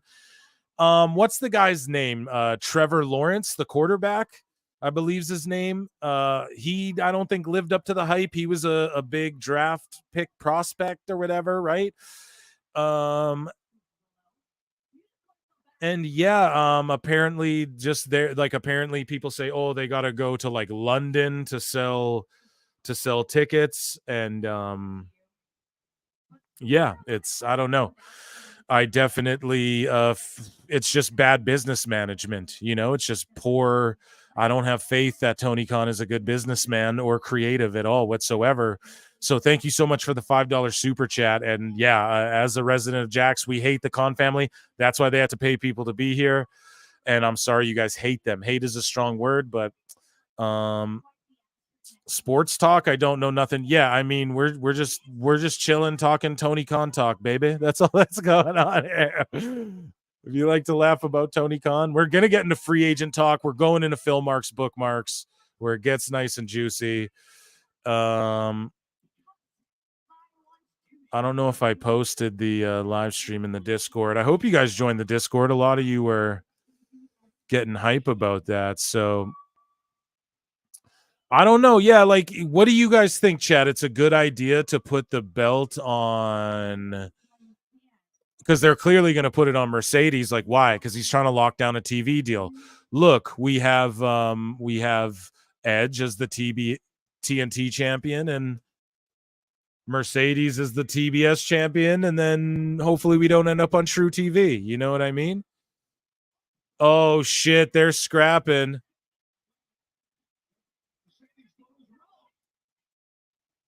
Why is she holding? I don't know. You think Stat would just let them fight? Like, why does she care if they're scrapping? That's her girl, right? True TV. Yeah, that's what it is. Join the Discord. Yeah, hit that up. Posted hella music in Discord today. Y'all go check it out. Yeah, absolutely. Go and check that shit out. Yeah, they love to do this tweener shit in AEW. It really stresses me out, man.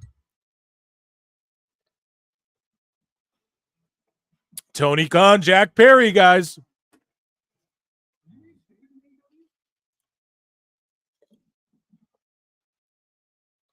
Now Jack Perry's like Hook. He doesn't talk.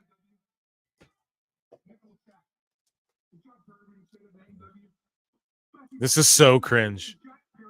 And then, of course, Matt's going to talk because he's a mark for himself.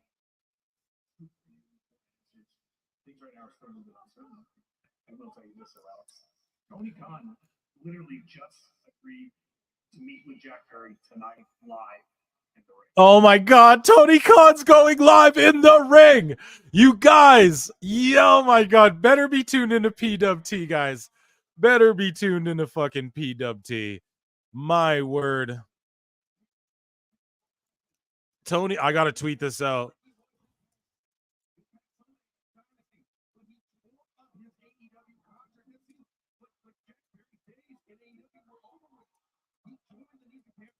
I'm just tweeting out the link.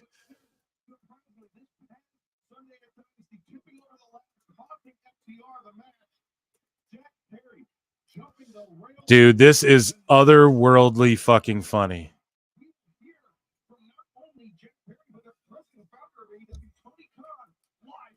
Tony Khan is becoming Tony McCon. I hope you guys are here. Tony McCon. Yeah, it's great. I'm gonna make them join the Kiss My Ass Club.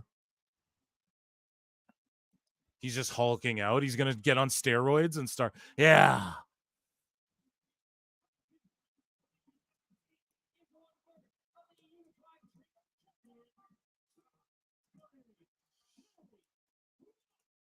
I'm just tweeting, guys. The Switchblade and them came out, but they couldn't do their cool entrance because they're dailies, so that sucks.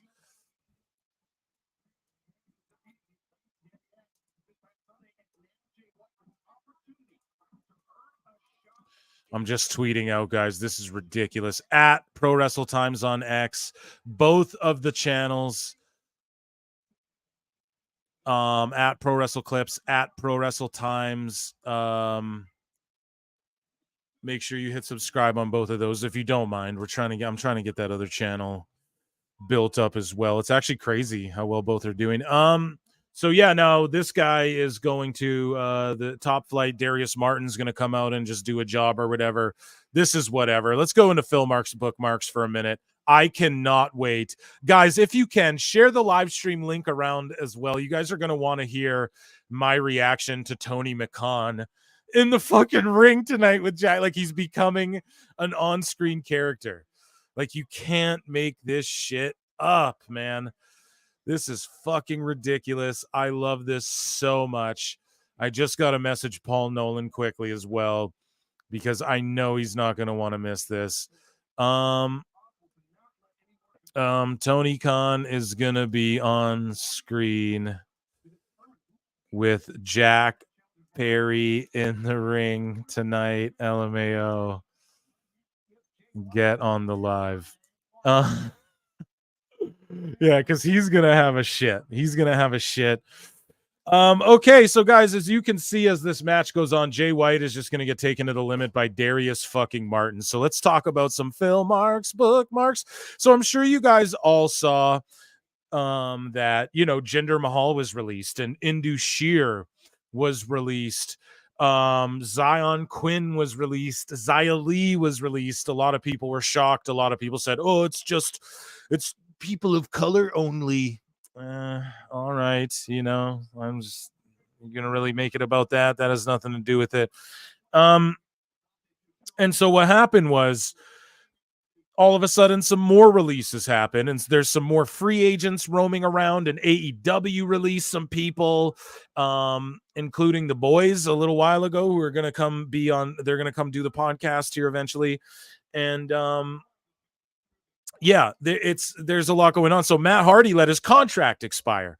Then he shows up at TNA Rebellion and he holds up the belt. And some people even thought it worked marketing wise, because some people even thought, well, goddamn, Matt Hardy is now the world champion. He wasn't. That was just the picture that aired. Went viral, rather, if you will, if it went viral. But what happened was he just came and beat up Moose, and he's doing the broken gimmick. So Fightful reported, let's put over Fightful and SRS, you know, we'll put them over where it applies. Who's coming out? So now Pentagon's coming out. Is this a Royal Rumble? Why is he just coming out?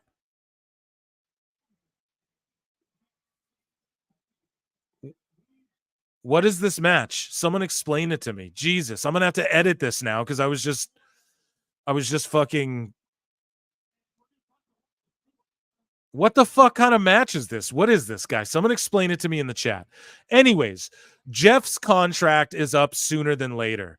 They are not going to hold on to his contract as long as they whatever, because Tony can do this thing where if you're hurt, he can like freeze it. That's where everyone can do that. We're going to talk about that in a bit, and I would love if Evil Dose showed up, because I would love his take on this whole FTC thing, but whatever. I digress. I'll talk about it.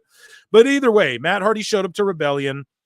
TNA is actually shying away from doing like long-term deals. They're gonna hire people for like per appearance, and like Matt Cardona signed there with Steph DeLander, but they actually they're on a deal for like X amount of years, I believe, or like a year or 2 years, but it's per appearance though. So it's not like you have to be here. We make you wrestle this many matches. Like, we guarantee you this many. It's just, you know, when they want them, however it works, right? I don't know the ins and outs of the entire deal, but it's something along those lines. Dose would know. He fucking gets his hands on those type of contracts all the time. Either way, Matt Hardy, though, someone said it in the chat, he's just waiting for Jeff's contract to expire. Then they're probably going to go do some Broken Universe shit in WWE. They'll obviously get inducted in the Hall of Fame. They'll obviously retire there, probably go work for NXT, all that good shit. as far as like backstage roles and all of that. But I could see them wrestling a few in TNA first, which would make perfect sense. Get their characters hot again, get everyone talking. Matt Hardy literally carried TNA on his back before, but he is still technically a free agent. He just is doing like a per appearance thing with TNA. So smoking that Perry pack tonight, guys. So moving along from that, I'm gonna cap it off with Goldberg, guys. Don't worry, I know you're seeing it. So Finn Balor tweets out at Finn Balor, I would like to take this moment to say thank you to WWE for 10 incredible years. And after much thought and consideration, I have decided that now is the right time to say I ain't going nowhere. So Finn Balor likely to retire in WWE. A round of applause, chat, and everyone for Finn Balor for just. And then, of course, the AEW stands who've been exposed, the people who they get screen grabbed being like, oh, I can't wait till Prince Devitt comes to AEW. Nah. They're calling him Prince Devitt now and stuff like that. Just WWE Real One goes, Finn Balor was scared of the grind. Like just being straight fucking cringe lords. So I'm going to give them a dummy. I got to give them a dummy. Dummy, yeah.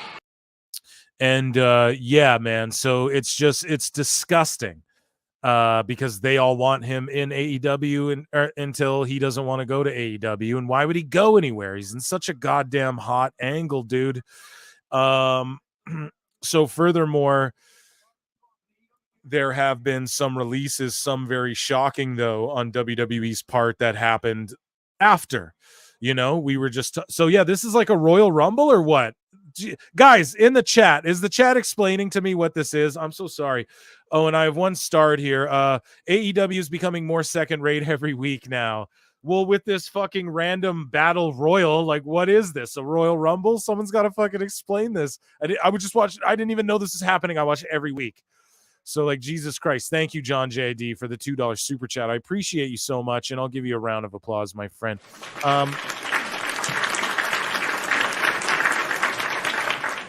But yeah, so Von Wagner, out of nowhere, shockingly gets released from WWE. And I think Von Wagner, this is at Wrestling News Co. I think Von Wagner can be a star if he continues with pro wrestling. I don't know where, but I never understood him. And again, shout out Fightful. I never understood the character. I was never into it. This doesn't shock me. This is like a guy who Vince probably had on a higher salary than others. Maybe not. Maybe I'm wrong about that, but he's just a guy who, I don't know. It doesn't like, I just don't see it. And he's doing silly shit in NXT, and I don't know. Kenny Omega returns next week. Awesome. So he gets released. People are shocked. I mean, I wasn't super shocked, but I was like taken off guard a bit. Like, what the fuck? And then we have Meltzer talks about it in a bit, which we'll get to. And then we have Cameron Grimes out of nowhere was released. So is Will Ospreay now? So Ospreay's in the Royal Rumble. Is this a fuck chat? Is this a fucking Royal Rumble? A gauntlet match. Oh, we don't know. Yo, what the fuck? What the fuck? What the fuck is this match? A gauntlet? Oh, I'm Excalibur. Guys, this is gonna be when I clip this for the channel, it's gonna just be I'm gonna have to edit the fuck out of this. Editors, hit me up, email me in the Gmail. Jesus Christ. So Trevor Lee, aka Cameron Grimes, nobody anticipated this one. I'm just as lost as you are. Yeah, with a do-rag on. Yeah. Yeah, it's for the Ring of Honor title. I'm gonna win it. Soda water. Jay White and Will Ospreay. All the marks are popping. Who fucking cares, bro? You've never established it. Like Jay White's been a fucking 6-man guy. Imagine this in WWE for the Intercontinental title. That's all I'll say. That's all I'll say. This is great. I can't wait till Tony shows up, guys. I can't fucking wait. I can't wait. I wish I had a beer. I need a cold beer. What? So Cameron Grimes here. Nobody anticipated he would be released. Trevor Lee, but again, I'm not shocked. He got called up. He is never used. Him and Baron Corbin should have been the tag team, although Corbin and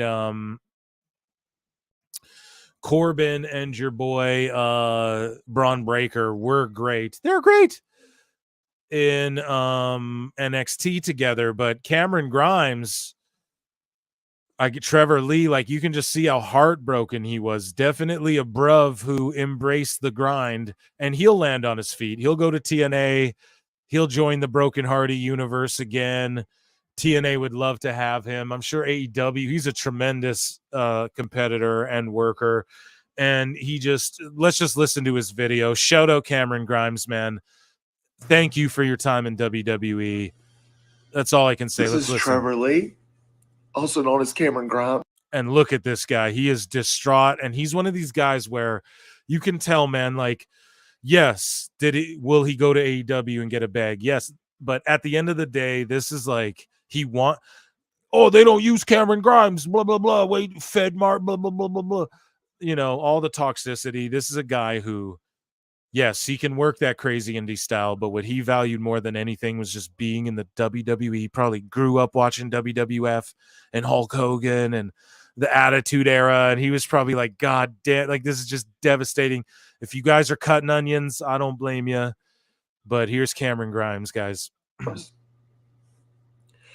I just got off the phone with WWE, and unfortunately, I've been released from my contract.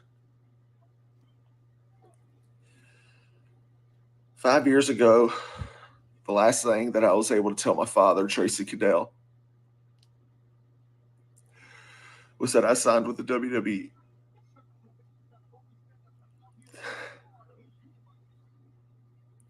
I loved working here. I loved working at the WWE. I want to thank absolutely everybody that's helped me. I could sit here and name off a list of people, but the video might be a little bit too long. Even though you guys haven't seen me in the past year. God damn, bro. I've been trying my best to learn from everybody that comes through, everybody that would let me sit there and listen.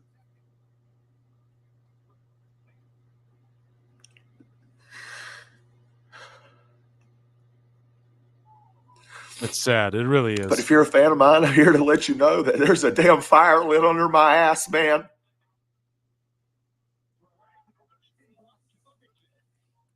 All I want to do is work. All I've ever wanted to do is work. Dude. This is all I got, man. But hey, the good news is there ain't going to be no stopping Trevor Lee now, baby. Let me tell you that. Let's go. Let's go. Don't let it deter you, man. I love you guys. If you're watching this, I love you. We're going to figure this out.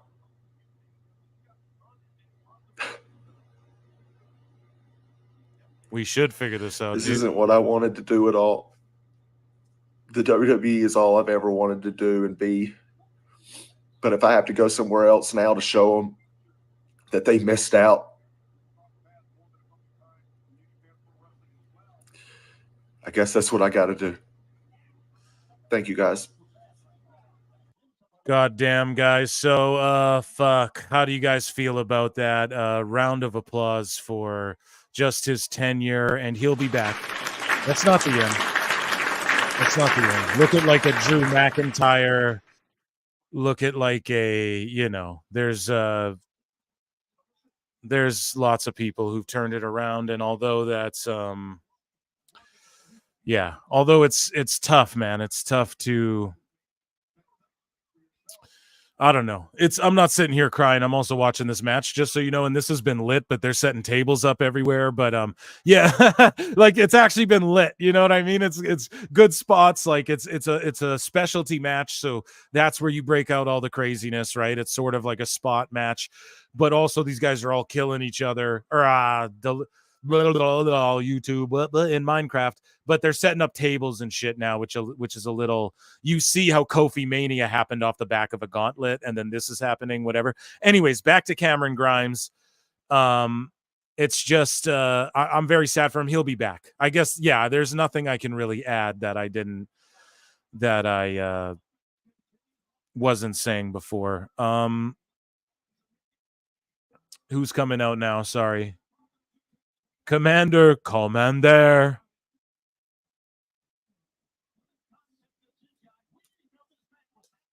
We didn't even know this match was happening.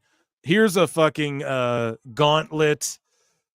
Like the winner gets a world title. What is it? Oh my God. Why is Lance Archer doing that? Why? Why is he doing spots like that? That just drives me insane. My word.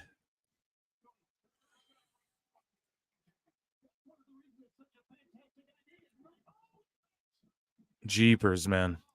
Sorry, guys. We're just watching. We are watching. Okay, so more Phil Marks bookmark. Hold on. They're doing flippy spots now with. See, this is where you can do this. This match is really good, so I'm entertained. I'm thoroughly entertained. I won't lie. But it's elimination stuff. No. Is it one pin wins all? No, AEW.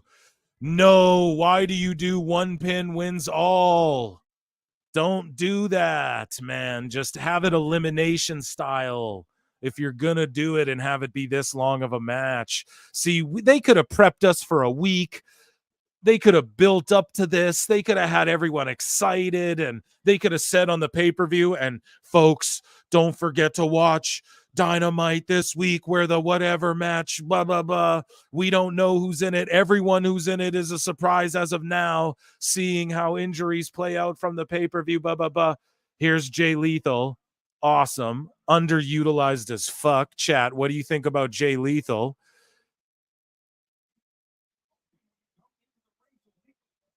I'm thoroughly entertained. I'm very sports entertained, you know? And then, guys, also, who is released, Paige Van Zandt, former UFC competitor, bare knuckle boxer, dime to dime, OnlyFans star, you know, whatever, combination of all of them. I've been a fan of hers for a long time. Her husband is, or fiance, I believe husband, is a Bellator middleweight. He's like a top 5, top 10. Or no, he challenged for the title, I think. But yeah, she was released from, or departs from AEW. I'm assuming her contract just ran up, and good, I guess, right? Like AEW is just trimming the fat. We covered it on Pro Wrestle Times episode 60, and they're trimming the fat. And her contract was, why did Tony Khan ever even sign her to begin with? Why was she ever even on the roster? Because she was a hot chick. He thought he was going to integrate more MMA shit, but then the MMA guys started clowning on, and Lambert was like clowning on AEW a little bit. Excuse me, you know, and very attractive to burp in the mic. I try hard not to, but bro, Red Bulls. Here we go. Kyle O'Reilly and Ospreay have been. I'm very sports entertained. Kick out. And like, that's fine. That's fine. A lot of the false finishes too. If someone's there to break it up, that's awesome. But I don't like when Lance Archer's doing flips through. John JID, I'm very lost right now, but I'm entertained. Yes, John JID, I'm very sports entertained. Thank you for the $2. We'll give you a brub. So yeah, she departs. Peace out, I guess. Peace out, I guess. I'm just vicious. Speaking of UFC, this is a clusterfuck today, guys, but we're powering through it. Here we go. Oh, hidden blade to Commander. Okay, there you go. Osprey wins the gauntlet. I mean, that's who you should have win it. And then they hit his lights. That was a botch. Yeah, see, AEW's production is just never on point. Thank you, John JID, for the $2 super chat. It's just never like fully she's making a killing on OF. Yeah, absolutely. Or just her own site or whatever. That's all you have to do. That's what Lacey Evans did, Mandy Rose. Like, you think they're ever coming back? Like, nah. They don't have to. But here's the thing. And I'm not saying don't support those women, but fellas, don't. You know what I mean? Don't do it. Don't succumb. Don't start subscribing to OnlyFanses and shit. Okay, now here. Okay, I'm gonna put AEW over. I like this. I like this. Okay. I don't like this faction, but if you're going to have like Roderick and Osprey put that international title on a fucking international star like Will Osprey and have him carry that shit for a while. We're gonna put over AEW here.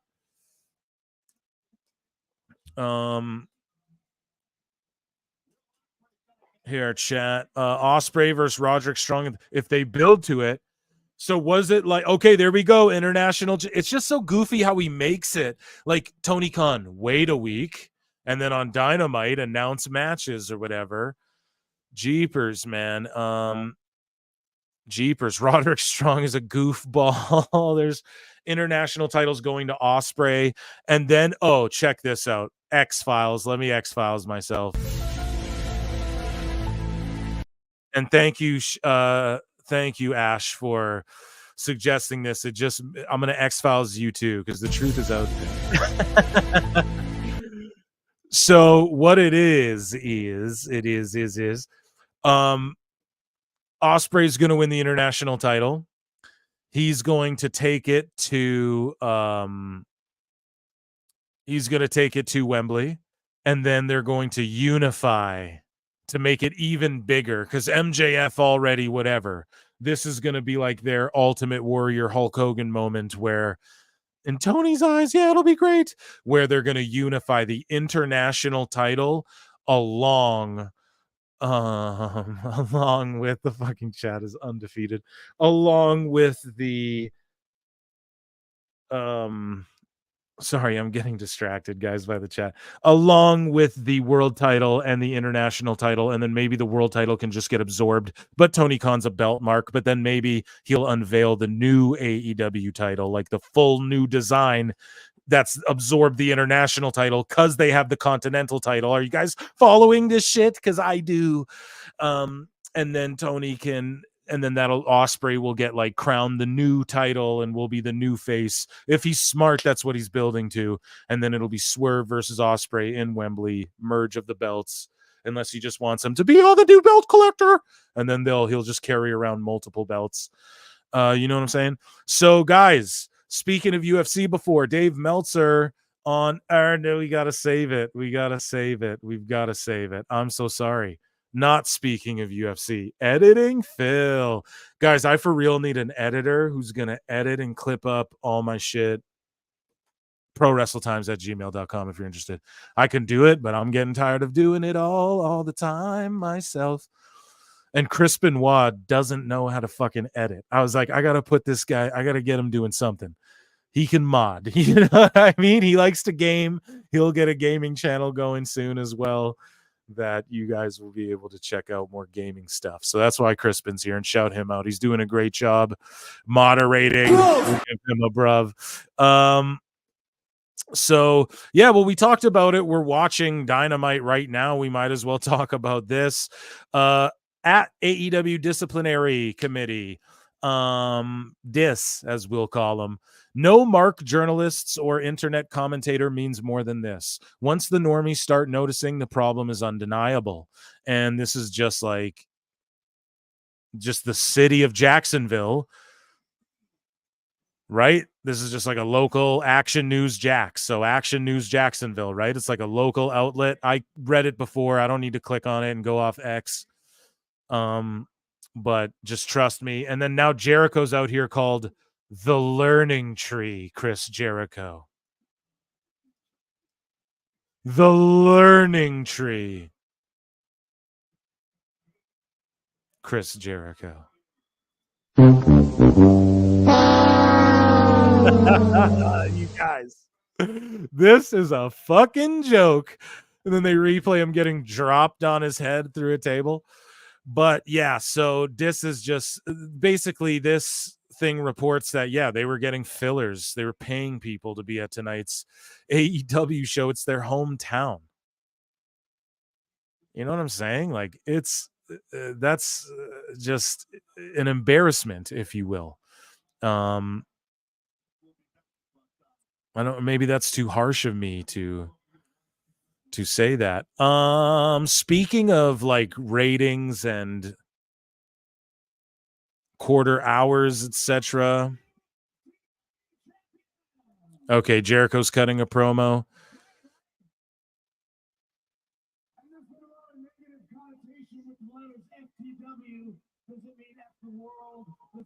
Well, he's saying there. He's saying FTW doesn't he's Jerry Hogan. Tony, I've got a great idea. We'll go back into Philmark's bookmarks. Just let's chill for a minute and watch Jericho. It's just weird, like, oh, now his personality changed. Like, yeah, right. That doesn't even make sense.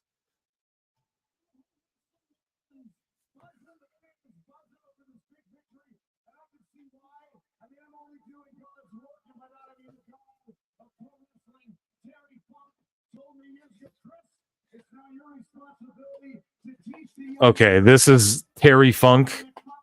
Hey.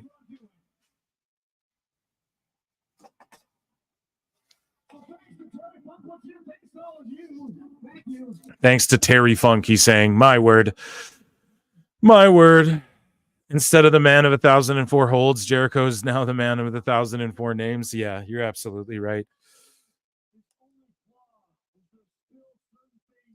I don't know what's wrong with Taz. Yeah, we're gonna get back into Phil Mark's bookmarks. I just want to listen to this.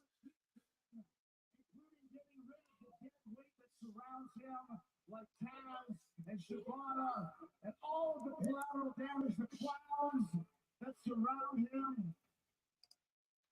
And more importantly, look, you need to listen to me when I tell you to stay down. Okay. I told you to stay down at Dynasty. You kept getting back up after 2 Judas effects.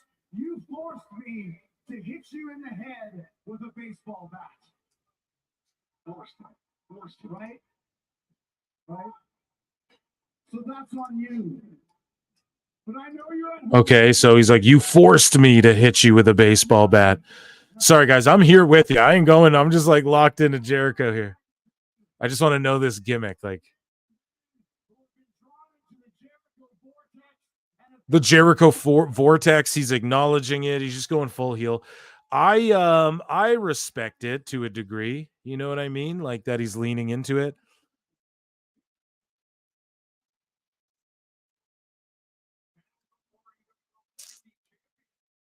Okay. Okay, I'm okay with this, Big Bill. Okay, this is a very, I mean, AEW's try. I'm not even going to shit on this Dynamite hard, dude. Like, it's actually a pretty solid Dynamite. We have to be real.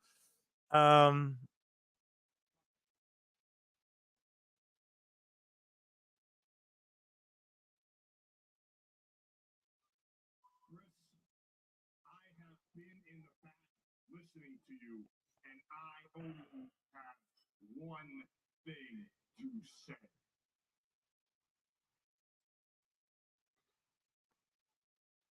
What is he going to say, guys?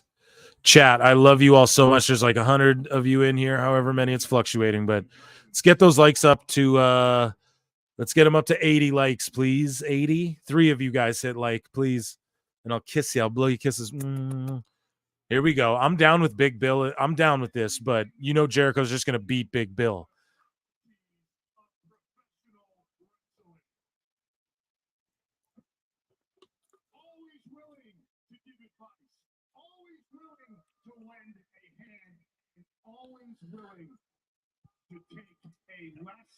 Yeah, you're right. He has no choice but to lean into it.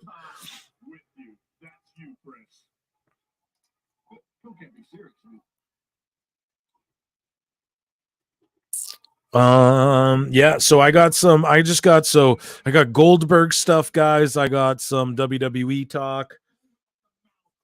I got a bunch in the bookmarks. I know you guys saw, but we're going to talk about the UFC stuff when we get into Dave Meltzer there. I want to talk to you guys about the draft.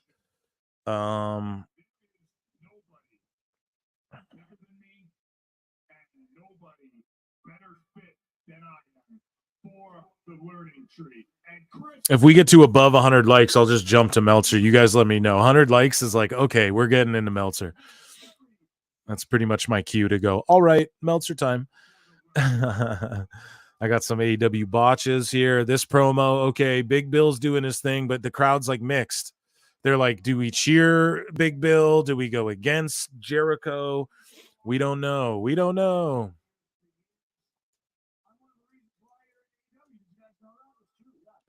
I'm one of the reasons you're in AEW.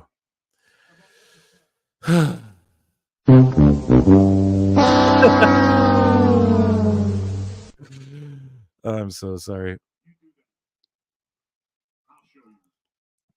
Thanks, Chris Benoit. Yeah, the second channel, it's just our long form. If you're subscribed here or you only watch us here and you don't check out the other channel, that's where the replays of the live shows go immediately.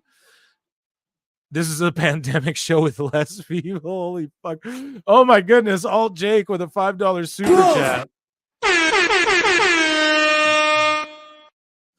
Jericho is a master of reinvention. Is such BS. He just throws 1,000 things at the wall and prays something sticks. So awful now. Full on Jera Hogan. Yep, beating the youth, laughing about it, leaning into it, and then just also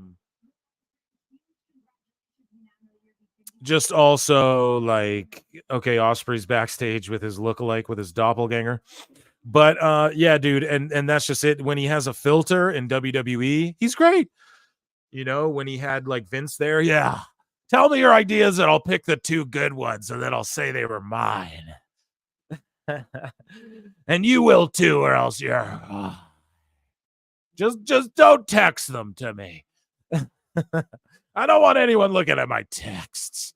So yeah, when those ideas are filtered, they're good, but otherwise they're quite it's like Vince Russo, you know, it's just all over the learning tree. How many fucking names does this guy have? Thank you so much, All Jake, for the $5 and just all the support. You're the absolute shit. All Jake, what do you want to do next, man? You want to get back into Phil Marks bookmarks? I'm just listening to Dynamite here. Let's get back into Phil Marks bookmarks. Yeah, me too, dude. I'm a Canuck, so Y2J he's one of the goats. I don't know. He had me captivated there for that promo for a bit. Like, I was interested. What's going on? Maybe not captivated is the right word, but compelled enough to be like, what is going on here? What's this gimmick? The learning tree gimmick.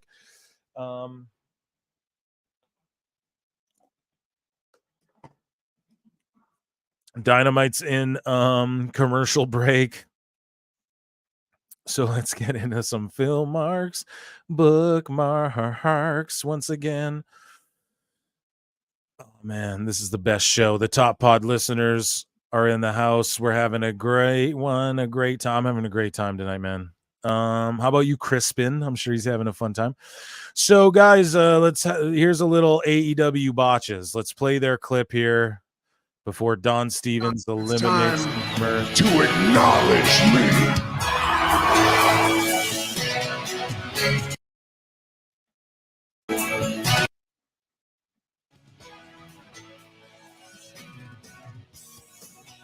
Oh my god.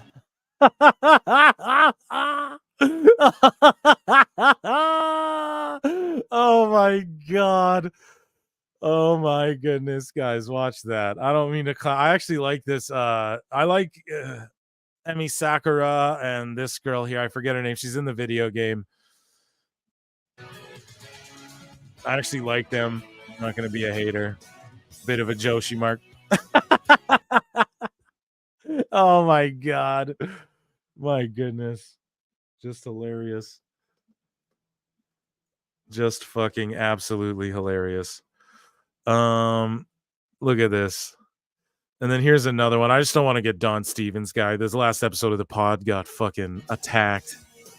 by Don Stevens. So now here's the thing with Hirsch.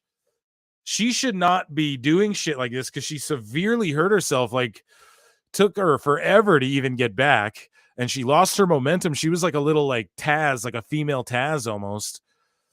And yeah, let's look at this.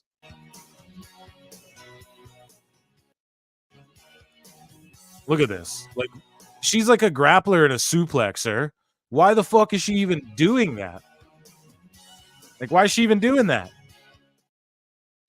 Just insane. Just insane. Okay, so Tony Khan's in the main event segment. Let's go. This is great. Tony Khan's in the main event fucking segment. Tony Khan is in the main event segment, guys. Oh my gosh. Oh my gosh. It's too perfect. It's too perfect, guys. He's in the main event fucking segment. Tony McKhan booking himself in the main event segment. LMAO. Tune into PWT live show number 10 now. My word, guys. Holy crap. Yeah, guys, go retweet this or re-exit if you guys at Pro Wrestle Times on X, if you follow.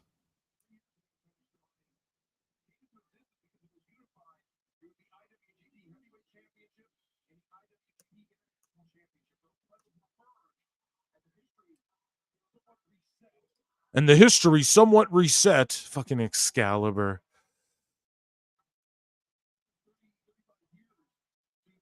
Fucking Excalibur. Okay, I just had to tweet that out. So, guys, Moxley, so what do you guys think about the NJPW title getting more shine than Swerve Strickland's title? That he just won and grinded his way.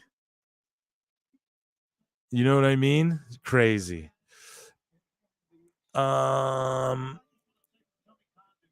Hopefully he paid for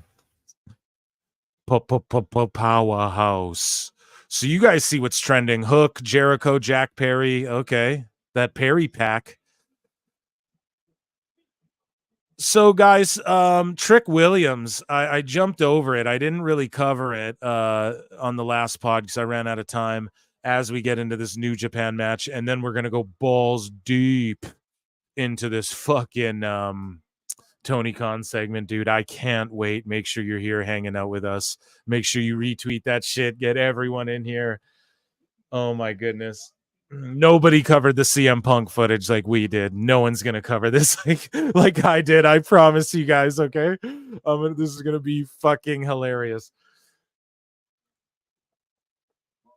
If they announce that Jack Perry, Tony Khan in the ring, may have popped a rating, but they're going for like the shock. You got to watch this thing. And we're telling friends, we're saying, hey, tune in to PWT.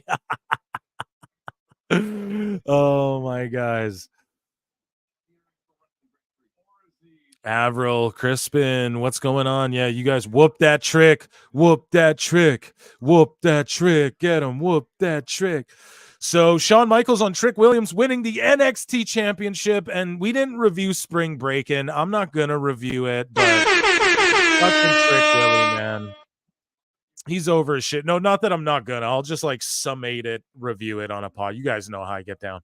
We're just having fun tonight. So Shawn Michaels, though, says Trick Williams winning the NXT championship. I hope tonight was sort of a little insight into what we do here in NXT, the developmental system. I think when you see somebody like Trick, and quite honestly, so many of the young athletes that we get here in NXT, Trick is just a prime example of somebody coming from the Philadelphia Eagles, not quite making it in football, and then dedicating himself to becoming a WWE superstar, and then committing himself like he's done day after day, week after week, month after month, year after year. What?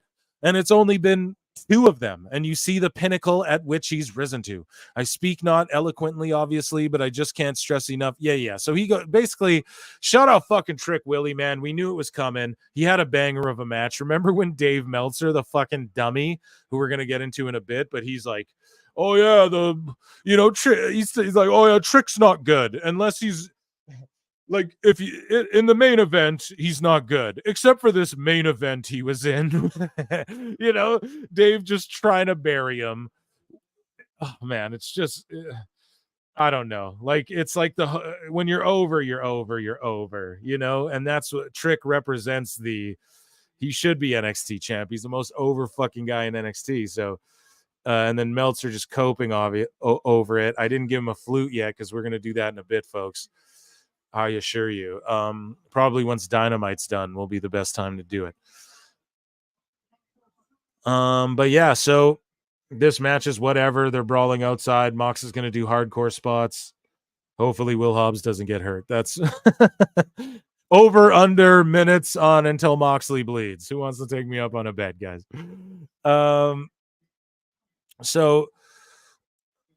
So that's awesome. And then speaking of like WWE talent and whatnot, the draft is coming up. So I wanted to maybe talk about this after, because I want to like go like who would draft against me. We should do a draft. I'll tell you guys. Well, someone in the chat has to convince me that they want to draft against me, and then we'll go back and forth. I'll go back and forth with someone in the chat. Someone's got to convince me if they're interested in doing this. You got to fucking make it happen here. But yeah, so I'm just looking at the draft pool right now. I just want to make sure that I didn't. So I want to talk about this FTC stuff in a minute as well. And then I got so much Dave, guys, and then Goldberg. Ooh, this is the best show.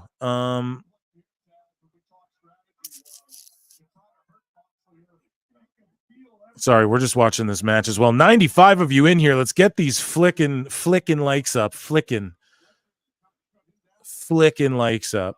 81 likes. That's good. I mean, yeah, I'm not gonna bug you guys. If you get to 85, sweet. And I love you all, but someone in here tagged me and was like, set a chat here. Sorry.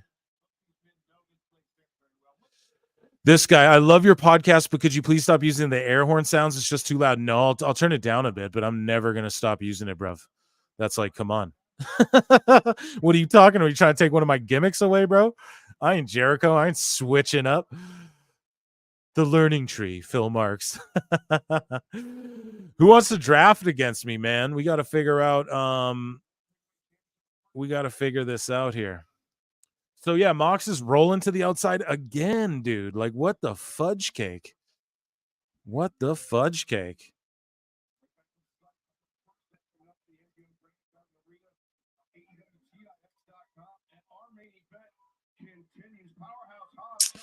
I hope this draft sticks this year. Yeah, it better fucking stick. And I'm pretty sure it's gonna. They said that the titles aren't no, he's not bleeding. Yeah. They say that the titles are still exclusive. So like champions can't be drafted. So basically Cody Rhodes is just over to SmackDown. All the WWE champions are on SmackDown. All the Raw champions the world champions are over on Raw. So like back in the late Attitude, early Ruthless Aggression era, it was the same thing like that. And then the women's tags are eligible to be drafted, but they're going to go to one show. So like if SmackDown drafts them both, they don't go to both brands anymore. What I think happens, and this is what I do in my WWE Universe modes, actually, when I play online. Or not online, pardon me, offline when I play 2K. I haven't got the new 2K. Crispin actually knows this because he was like, oh, dude, here, use mine. And then the shit didn't work either. I pulled my Xbox out of the closet. I'm working too much. I don't play. I plug it in to get the new 2K. It doesn't work. It's like fried. And Crispin's like, we'll get you another one. I plug his in. It doesn't fucking work. I don't know if there's like something in my electrical in my house. I got to flip a break. I don't know what the fuck was going on. But anyways, in my universe modes, which I'm going to bring to PWT games, what I do is everyone wants a women's intercontinental title, right? Or North American title. So what's going to happen, folks, is the women's tag titles, I believe, are going to get drafted to SmackDown. And then the women's intercontinental title will be on Raw or vice versa. So the women's IC will go to Raw SmackDown, and then the women's world, they'll call them the world tag team, women's world tag titles will stay on Raw, which I think might happen just aesthetically. They look more like the Raw titles, or maybe I'm wrong on that, but either way, that's going to happen. And they're going to introduce like a women's intercontinental title after the draft. And I wouldn't be shocked. I'd have to check my dates, but I wouldn't be shocked if the winner gets crowned internationally at Backlash or the next big international show that WWE does. So the draft pools, guys. Let's talk about the draft pool. So these people are available and then on both nights, all NXT stars are available. SmackDown, because they have a 2-hour show, they get less picks and a smaller pool. Raw gets more picks because they have an hour extra of TV. I guess that makes sense. I don't really like that, but it is what it is. It does make sense if you're just breaking down mathematics here and who they have time for on what show. And all NXT talents are allowed. The draft starts on SmackDown. Maybe I'll live stream watch SmackDown with you guys. I want to live stream every day with you guys. The Phil Marks vortex is growing stronger every day. And every day and every motherfucking day. Yeah, this match is already like, who's it getting over? It's just going on so long. Anyways, though, as far as the draft goes,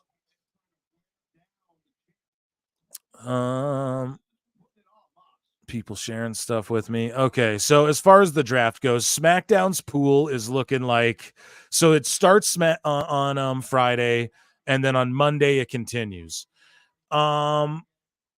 Let's look at Odyssey Jones. So that's Raw. That's Raw. The Phil Marks learning tree sounds better. Yeah, it is better. I'm straight learning you guys, man. How about PW? Like, again, I'm not trying to break news, but how about that? We talk on the show, Jacob Fatu very soon, like next couple of shows. Boom, PW Insider just, that's what I mean. You guys come here, you get a little taste, the daddy magic taste. Moxley has not bled, and he's probably did it because we know that we'd all meme the shit out of it and laugh at it. So he probably bet on himself to not bleed. That's how it makes sense to me, for sure. So, we're watching this match. Let's go through the draft pool. I need to draft against someone in chat. Like, I just want to go pick for pick, like who would do what. But we're going to have a little fantasy X-Files Mark draft. In just a sec. I'm actually going to grab a Red Bull, you guys. You hang tight, and let's see here. They're working a shoot work injury angle.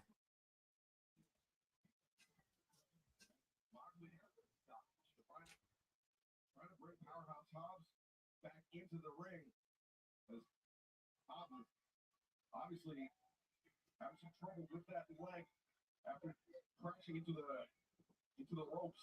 Moxley's really gotten into great shape. I mean, maybe the best I've ever seen him test. Yeah, he's definitely in great shape. There's no doubt about that, Mox. He's burning midnight oil and he brings a little water. Baby. Yeah, guys, go and check out. Oh, I should have played you Hurricane, Marty McFlyer's song.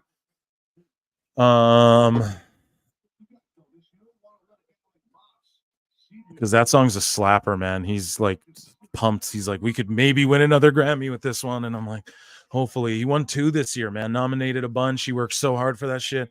Shout out Marty. He might pop in a bit too. We're not that's not off the table. Boom, the Death Rider, just like the short version.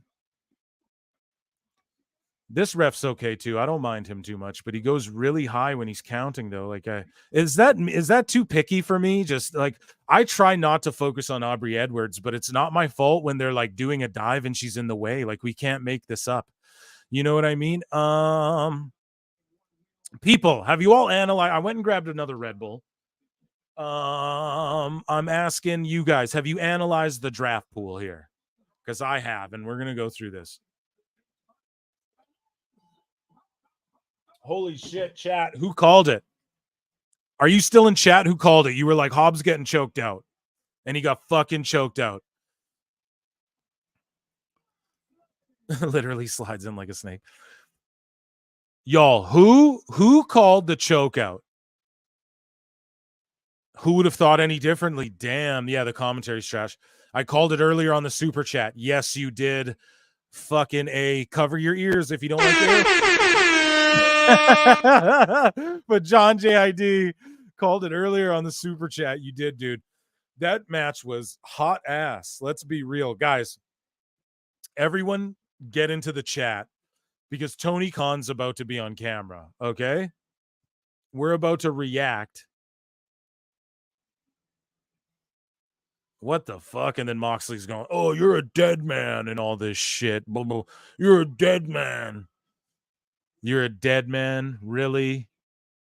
Takeshita wants a shot at the IWGP title. He looks badass as fuck, but dude, he's just going to lose to Mox. God damn it. This is craziness. He looks like a straight up, like, badass fucking Yakuza villain. Oh, yeah, the Don Callis family. You guys, Tony Khan's about to come out here with Jack Perry and shit. Oh, my goodness. Everyone needs to get in here. So pretty much from this draft right here, so the first night pool is kind of like, okay, I feel like these two are obviously going to stick together. What if Roman goes elsewhere? But I just don't see that. It's crazy that Roman's just a guy who can be drafted. That's the craziest thing of all time. But I think we see these guys stick together. I think they probably go to SmackDown. Or no, they got to change it now. Yeah, probably Raw with the Netflix. Because you got to think, oh, man, see, this is tough. I'm actually interested to see. You got to think, though, Roman will be the first number 1 overall draft pick. You got to think that that's what's going to happen. Solo's going to be up there. You know, we're going to see guys like they're not going to break up, the Good Brothers. These guys aren't going to break up like Tama and fucking Solo. I could see the Usos getting on the same show again just to see Jay and Jimmy working together. I could see Andrade. I could see the LWO getting kind of broken up a bit if they're even in here. Like, they're not even in the pool, though. Like, Cedric Alexander is, but where the fuck is... Okay, so there's a lot of them down here.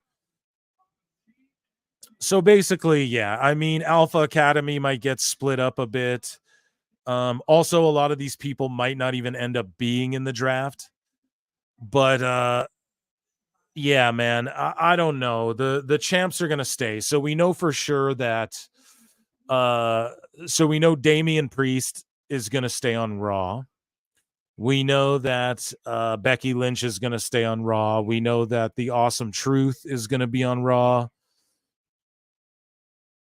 Shibata using his Google voicing. We know that, you know, and I think the women's tag titles will stay on Raw as well, if I had to guess. But so we know that all of those belts are over on Raw. Sami Zayn will stay on Raw as well. So you got to think Gunther might go to SmackDown. I'm going to predict Gunther gets drafted to SmackDown to chase after Cody / the US title. I'm going to say Roman goes to Raw because he's a draw and they could really use him there, especially with the ratings. Okay, Jack Perry's coming out.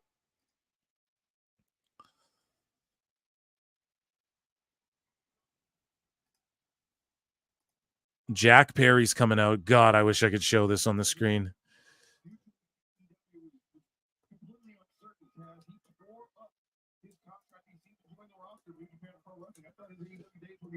No music.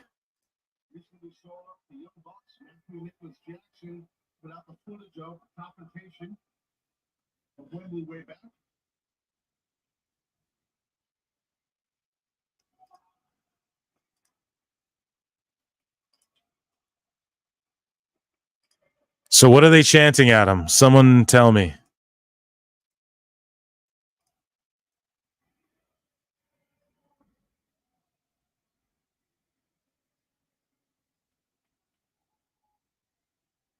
What are they chanting? Jack beat the cancer? Oh my God. Oh, cry me a river. Oh, cry me a river. Yeah, see, there. So are they trying to get him over as a baby face? This is fucking.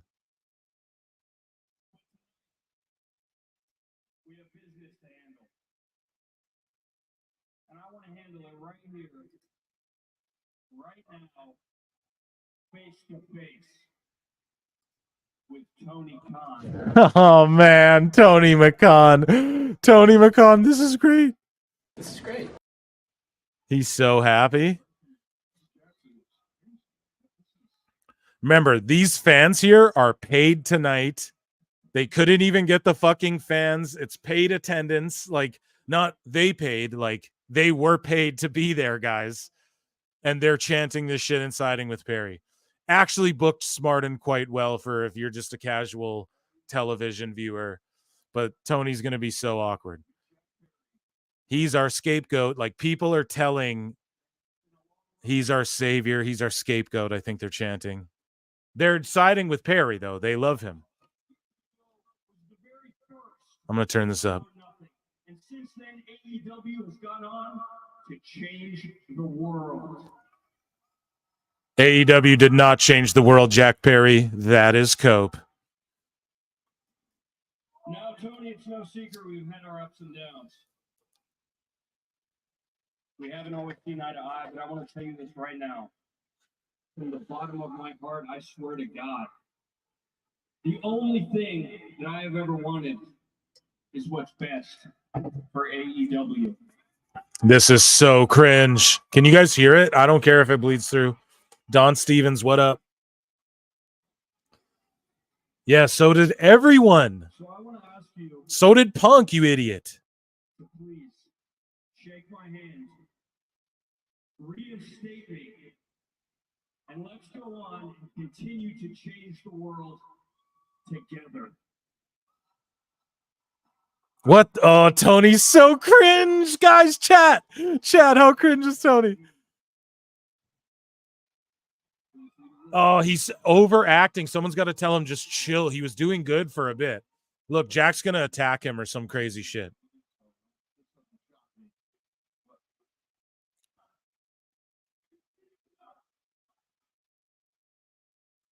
Okay, if the ratings and shit don't reflect this, this is the cringiest shit of all time. I'm not mad at this, though. This is like, oh, see, I told you. Oh, Tony, sell your gut. Yeah, you fuck. Oh, my God. Tony's Tony McCon, dude. Oh, my God, dude. This is hilarious. Tony Khan's an on-screen character. I told you guys. This is great. I told you guys. PWT. PWT's the GOAT. The GOAT show. Every Wednesday we're doing this, guys. I'm never not doing this with you guys anyway. This is tremendous. Look, they're going to get him. They're going to like power bomb. They're going to EVP trigger him. They're going to EVP trigger him. This is smart, man. AEW's doing the damn thing, bro. Look, Okada's going to get him. Watch. They're going to fuck him up too. Trust me. A Tony, this is Tony Khan's wet dream come to life. This is Tony Khan's wet dream come to life. Oh my God. You guys, this is Tony Khan's wet dream. Oh my God, guys. Guys, at Pro Wrestle Times, fuck around. Oh my God. This is Tony Khan's wet dream come to life. I'm tweeting it out at Pro Wrestle Times on X. They just took Tony Khan out. He's selling. He's selling. He better never get up. They better Andy Kaufman him on a fucking stretcher out of there in a neck brace. His dream, bro. He's on screen selling. And then do you know what Meltzer and them are going to say? And then look, they're cheering him for attacking Tony. This is such a ass backwards company, bro. This is an ass backwards fucking company, dude. I love this segment, though. This is so smart. Everyone's going to be talking about it. It's so fucking smart. I'm talking about it.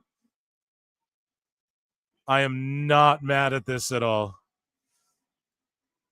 and it's gonna be like, we're taking over fucking AEW and we're gonna make it whatever. Then it's gonna babyface Tony, sort of. But they're cheering what they just did to Tony. So is it really baby facing him, or is it like just fucking him completely by,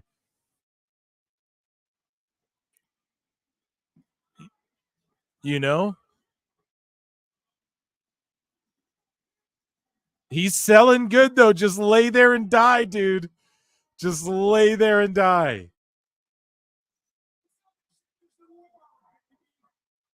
Oh my God, chat. What did you guys think about that? Oh my goodness, man. What did you guys think about that? So Tony's selling his ass off. They're doing the right thing. It's like a serious thing. It's fucked that the crowd are applauding and chanting and going, yeah, Jack Perry, you just killed this dude who's like the ultimate helpless, defenseless babyface. That's how ass backwards the fucking company is in the way that they train the audience. Also, remember, these are paid attendance tonight. They couldn't even draw 2,000. This is really, they're doing this really well, guys. I know the chat's, Phil, what the fuck? But this is actually being done really well. And if you're going to use Tony, this was the way to eventually use him. They're not being, dude, Shad Khan's out there. I mean, hold on, guys. And they didn't do like a cheap overrun. Like this is to end the show. Tony didn't book this. Oh, and stay tuned for the overrun. And then the overrun was this. So it popped a rating. So we can't really tell. That may have just popped a rating. Are you guys paying attention to my numbers? As this was going on, when Tony Khan shows up on screen, the viewers go up for me too, Daddy. The viewers go up for everybody. I'm not like, Tony's a draw. But when they're doing this now, Tony was cheesy as fuck. I knew they were going to do some sort of like Tony McCon, Tony being on screen. I knew, if you guys are just tuning in, hit that like. We just witnessed Tony Khan and Jack Perry and the rest. But like I knew they were building towards Tony McCon. And I said last week when the Bucks were standing behind him and they're like, let's go out there. And he's like, yeah, let's do it. Let's go. Fuck yeah, this is great. When I saw that happen, I was like, he's 100% going to be like a heel type character and work himself into a heel. Now the crowd was just cheering against him, but I think they all worked that beautifully to where he is going to garner sympathy as a babyface. He was sort of cheesy with the acting and the facials, the over dramatic facials, right? Like there's a way to do it like Paul Heyman, and then there's Tony Khan's way, which is very comical and cartoony, but not in the way you want it to be. But either way, I'm not burying it at all, but he goes for that super cheesy, like Mickey Mouse, ho ho, this is great handshake. And so that was adorable, but I knew he's hugging him, leaning into the work shoot. I'm hugging him. I'm smiling at the camera. You knew he was going to stab him in the back and fuck him up. They built up to it good as well. Tony took the Meltzer driver, which they renamed the Tony Khan driver, the TK driver, whatever the fuck it was. So I just X'd it out on Twitter at prowrestletimes. He just fucking had his wet dream fantasy come to life there. That's the first time. Now, if you've been to a live event, Tony Khan comes out and talks. I've seen him get in the ring. If you've been to a TV taping or whatever, or a live Dynamite, he gets in the ring. He talks to people. He's stone cold stunnered people. He's done some little shits like that. But this is the first time he showed up on screen and was like, this is great, you know? And he's like, let's do a gimmick and let's shake hands and continue to change the world. And exactly, Jack Perry story-wise, if you think about it, he has a back door. He doesn't need Khan to bring him in because the EVPs will just usurp Tony Khan and no, we're taking control of the power. So I'm actually putting this over. This Dynamite was really good. Some of the matches went too fucking long. I'm not gonna say really good. It was good, and that last angle has me legit buzzing for sure. And story-wise, this shit is all sort of making sense. Like if the Bucks are like, you know, the last thing we want is Tony trying to become Vince. So at least they're trying to put sympathy on Tony, and at least they're making it like they're leaning into, look, his company's out of control and he doesn't have leadership. And so the people, like, imagine this, because the bidding war of 2024, let me expose myself. The bidding war of 2024 is nothing. It's nada. MJF showed up on Twitter simping over fucking Dwayne The Rock Johnson, you know, over his ex's painting or whatever. So he's the bidding war of 2024 was an angle that they worked that didn't work at all. It got completely derailed. No, they thought everyone would be arguing about it, and no, MJF signing here, no, he's going to show up here, and that didn't really happen. Even at WrestleMania, people didn't really talk about that. But imagine this: I'm Fantasy Mark booking it, Phil Mark's booking it here, Phil Mark's bookmark booking it here. So MJF comes back and he's the guy who's like, nah, fuck this devil shit. Tony Khan needs a lead, like someone like the Pillar talk, fuck all that, blah blah blah. Tony Khan needs me to come in and be the guy who fucking, you know, stands up and helps fight off these piece of shit elite motherfuckers. And maybe MJF, and what if the Pinnacle gets back together? MJF, FTR, and not Sean Spears, but and Wardlow, and they become the dudes, like, because Wardlow doesn't even really fit in that other faction, and they become the dudes like, yeah, we're going to defend AEW against these motherfuckers. They could do something really good here, guys. This could be something good. Now, I popped for that. That shit was kayfabed well. It was done well to where Tony Khan just got fucking pile drivered. He just laid there. When he first took the punch, it was like, wow. It reminded me of like Charlie Murphy, like from fucking Dave Chappelle show. You know, where I'm Rick James, bitch. And then he fucking Charlie Murphy kicks him and he's like, wow. And he goes flying into the glass and he hits the deck. Right. It reminded me a bit of that. Tony goes flying. Wow. And then he like grabs his gut as I'm saying, yo, sell your stomach, you fucking idiot. But he remembered to do it. That was good. Someone probably yelled it at him. And to do this in Jacksonville where Shad Khan could come out and be like, what the fuck?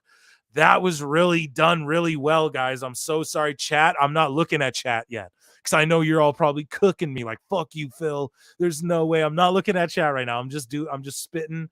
I'm just cracking a Red Bull and spitting my sauce. You guys got me here. And we still got Phil Mark's bookmarks to get into. But anyways, I thought that was done really well. And then you had, and then Tony was laying there flat as a pancake, not making a goofy face. He actually did a really good job. I said it. I was like, they need the stretchers. The locker room empties out. What the fuck? And they're scared to run up on the Bucks too, because, oh, why didn't people come out and beat up the Bucks? That's what detractors are going to say, the E-drones, if you will. But here's the thing. Oh, what? Phil Marks is pro AEW now? Jim Cornette, what's up, dog? No, I love Jimmy, and I would kill for him to ever come on the show. But here's the thing, though. I'm putting this over heavily because you can't just come out and attack Okada and the Bucks and these guys. They're EVPs. You can't just do that. So yeah, dude, I don't know. I thought they did that really well.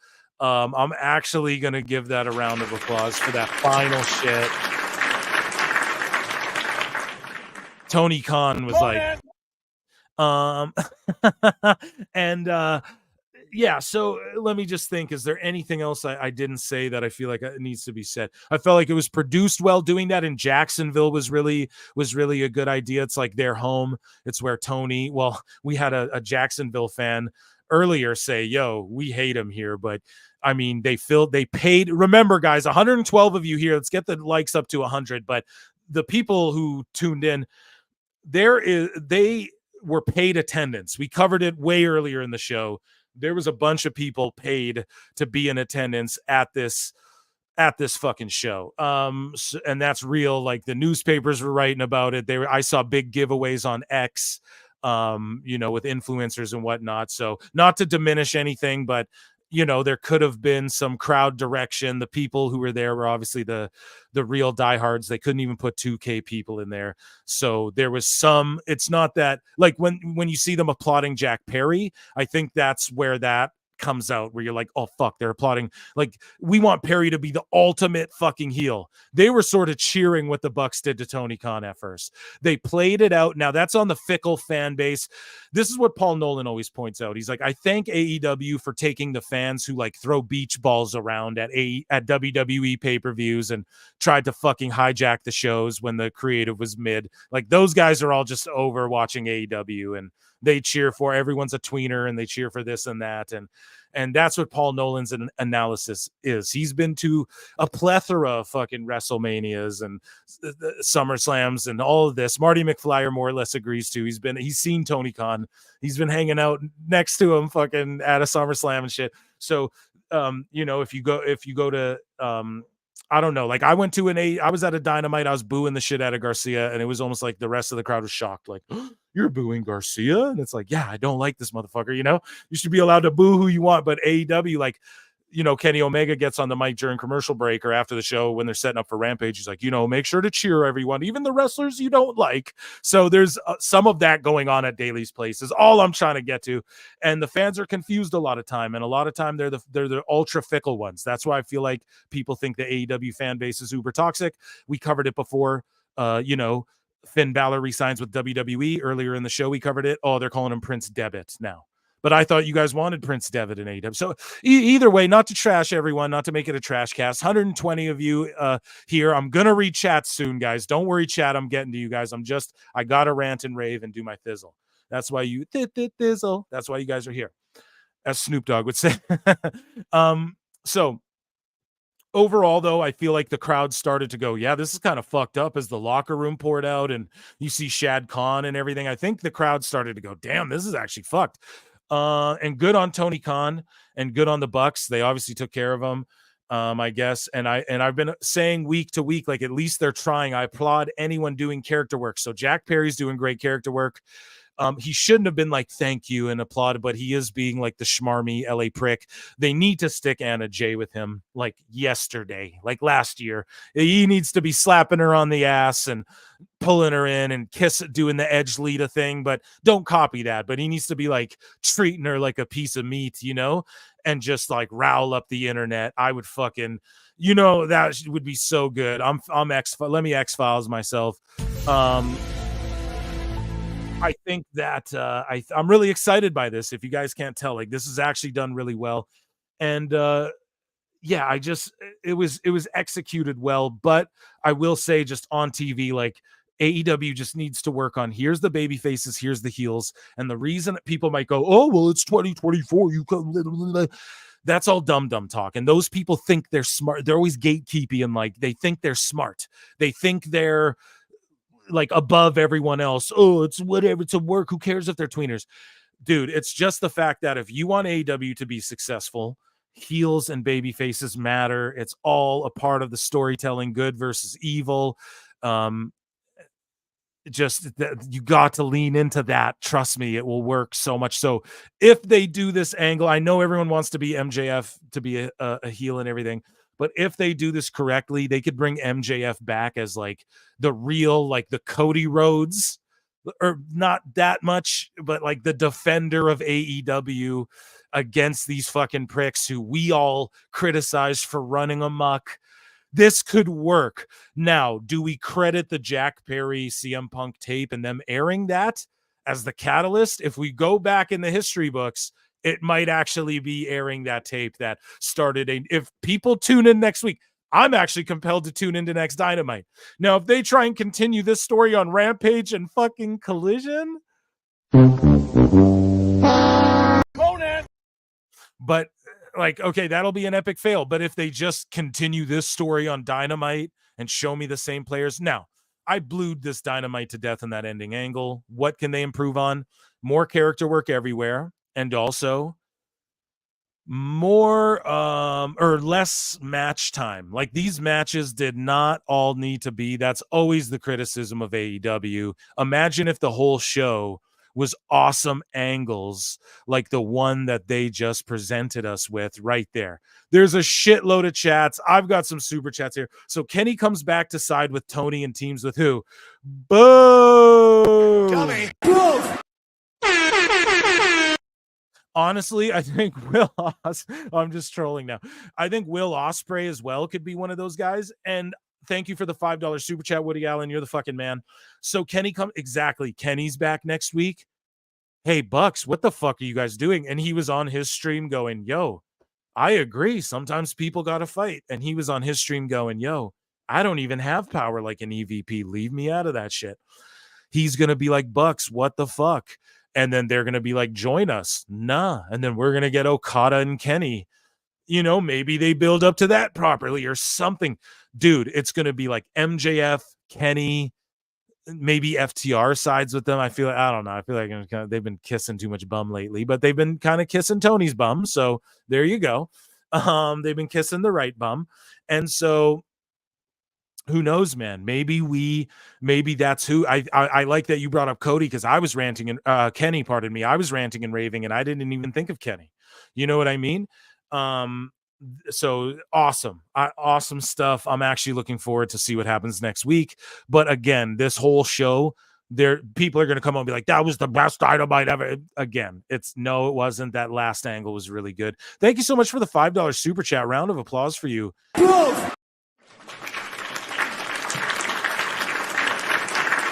We have John JID in the chat. Applause for you as well. For $2 says, if MJF comes back as a babyface, I'm done with AEW.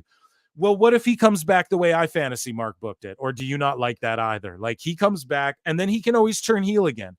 But I think you are right. Him leaning into, like, he's our scumbag. But then again, that's what they did for so long. Maybe, so the ratings, it didn't work. But maybe it's the way to go. Maybe it's thank God it's not Jericho. That's all I gotta say. Thank God it's not Jericho, the learning tree. Thank you so much for the $2 super chat. I really, really, really appreciate that. And so much of you. So we have people saying like it's all cartoonish. It's like kids cosplaying Attitude Era fair. Yeah, I mean, that's fair if that's your right. This would have been good if they did it in September. All this heel EVP shit is a little too late for me. Okay, little too late for some people. Imagine them doing some shit on Rampage after the parking lot brawl with the best friends. But he will be on everyone's favorite douchebag. It's true. MJF needs someone actually good to feud with. Well, bro, fucking Jack Perry now. Guys, in the chat, is Jack Perry more over with you? Let me know when we get to bookmarks, LMAO. I thought this segment was complete ass. Oh, my God. Oh, Jake. Are super chats not coming through, LOL? No, they are, brother. I'm so sorry. I just did not see them. I was just working. I had to work that shit out in my brain. I had to give you guys the steak. You know what I mean? You can't attack EVPs, but you can the owner. No, listen, Alt Jake. See, I ranted and raved. This is a while ago. Listen, when you're the EVPs, you can attack the owner, right? But then because you have like pull in the fucking company, but then the baby fate like Commander can attack the EVPs, bro. You'll lose your fucking job. And then maybe Tony Khan goes, no, but I'm going to keep him. But the whole story is that like the Bucks could sign Jack Perry. We sign all of our friends. We have that authority. It's almost like, and then Tony Khan's like, what the fuck? I didn't give you that authority. You know what I mean? Like, I'm the owner and you guys are, so dude, it's like it's like a power struggle. It's something. Scully vibes for $10. Oh shit. Since he's a whole vibe, we got to play him some tunes. Gotta play you some tunes, my brother. Scully vibes for $10 says, MJF is best as a heel, and I'd have him be the one to beat Swerve. Dude, that is Will Ospreay at Wembley who's going to beat Swerve. MJF stays over as the top heel, and you pair baby faces with him to build someone up. Fully agree. Ospreay versus MJF with a proper build would be fire. I agree. And maybe, yeah, I think Ospreay versus MJF is gonna happen after Wembley. I think it's Ospreay's gonna go after that international title. I think he's gonna then merge it with Strickland's world title at All In Wembley.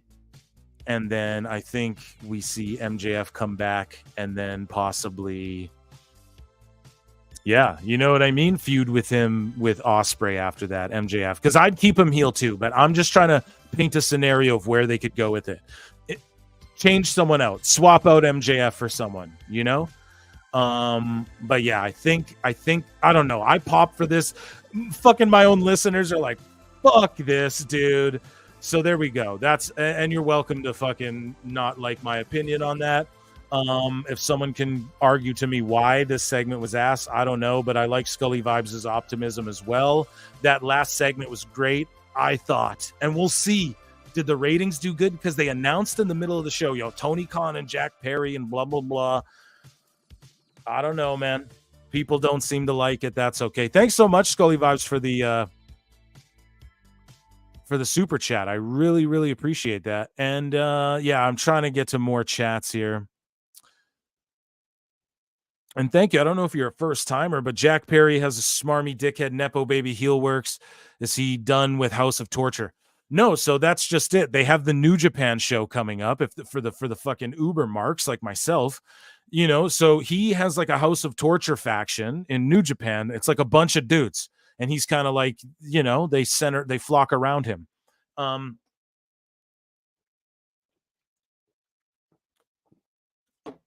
Sorry, getting hydrated. So they'll all show up at that New Japan show and start beating the shit out of people. For sure. Maybe they try and invade and there's like invasion shit. I'm being very optimistic here. Do I think if you give Tony the ball, he's going to run with it and be successful? I can't honestly say that. I can't have full faith and confidence that that's going to happen, to be perfectly honest with you guys, with chat. But I definitely, I'm going to be optimistic. You guys know how I do on this show, man. I'm not going to I liked it. It was popping me. I was calling it out too. I was like, Tony, sell your shit. Like, this is goofy. But then they sort of saved it. I did it all in real time. So my reiteration of it, me just sort of babbling it back out to you guys like that for 10 minutes, sort of, I still feel the same way about it. I feel like that was a solid way to end the show. I'm not going to lie. Like when Shad came out, I was like, shit. And the crowd reacted. Again, paid crowd attendance. So we don't know. They were being directed. They got Ellen's former employee fucking. Okay, for $10, Savage Wrestling Podcast. My goodness, man. We're going to play. Play you some tunes while I answer your super chat here. Sorry to ask when I can make. Don't ever be sorry, dude. Don't be sorry here. When can I make an appearance on your podcast and just talk wrestling? I'm a 50-50 guy. Savage, we'll do that. We'll figure it out, man. We'll figure it out. We'll make it happen. We'll make it happen. I'll get you in on a live show panel sooner than later. Just keep DMing me, and I'll come do your show, and you can come do a live show, or who knows? Maybe you can do like a review show and chop it up with me on like a pre-recorded PWT pod. We could do that. Yeah, I can come I can pop into when you do a live. You just got to let me know. And maybe if I'm free, I'll just pop in and just shoot the shit for an hour or something. But yeah, man, we'll definitely do that, man. And yeah, I know I listened to some of your stuff. I tuned into it. You sent it to me, and you guys can send me anything, memes, artwork, get in the Discord, and you guys can post whatever there. Just don't be spammy and weird. That's all we ask. Okay. And Chris Benoit will be in there calling it down the line, brother. And yeah, I know. Yeah. You're a 50-50 guy. I skimmed through one of your longer shows there, and I saw, and definitely. So I just appreciate you, and you're always here showing support, man. You don't need to be sorry ever as well here at PWT, man. We call it, and thank you so much for this. I really appreciate the $10 super chat. And yeah, Savage Wrestling Podcast, go and check out his channel. He's a new young little channel, and he's blowing it. He's trying to blow it up and ride the wave. And yeah, a friend of PWT's, absolutely. So don't tell me what to do. Yeah. Hey, man, that's his job. We got him in there. Just Chris Benoit's in there. Absolutely. just having a blast modding this show, I'm sure. We needed one for so long. A bunch of you guys were like, we need mods. I'm like, yeah, dude, we definitely do. So before all this, we were talking about the draft.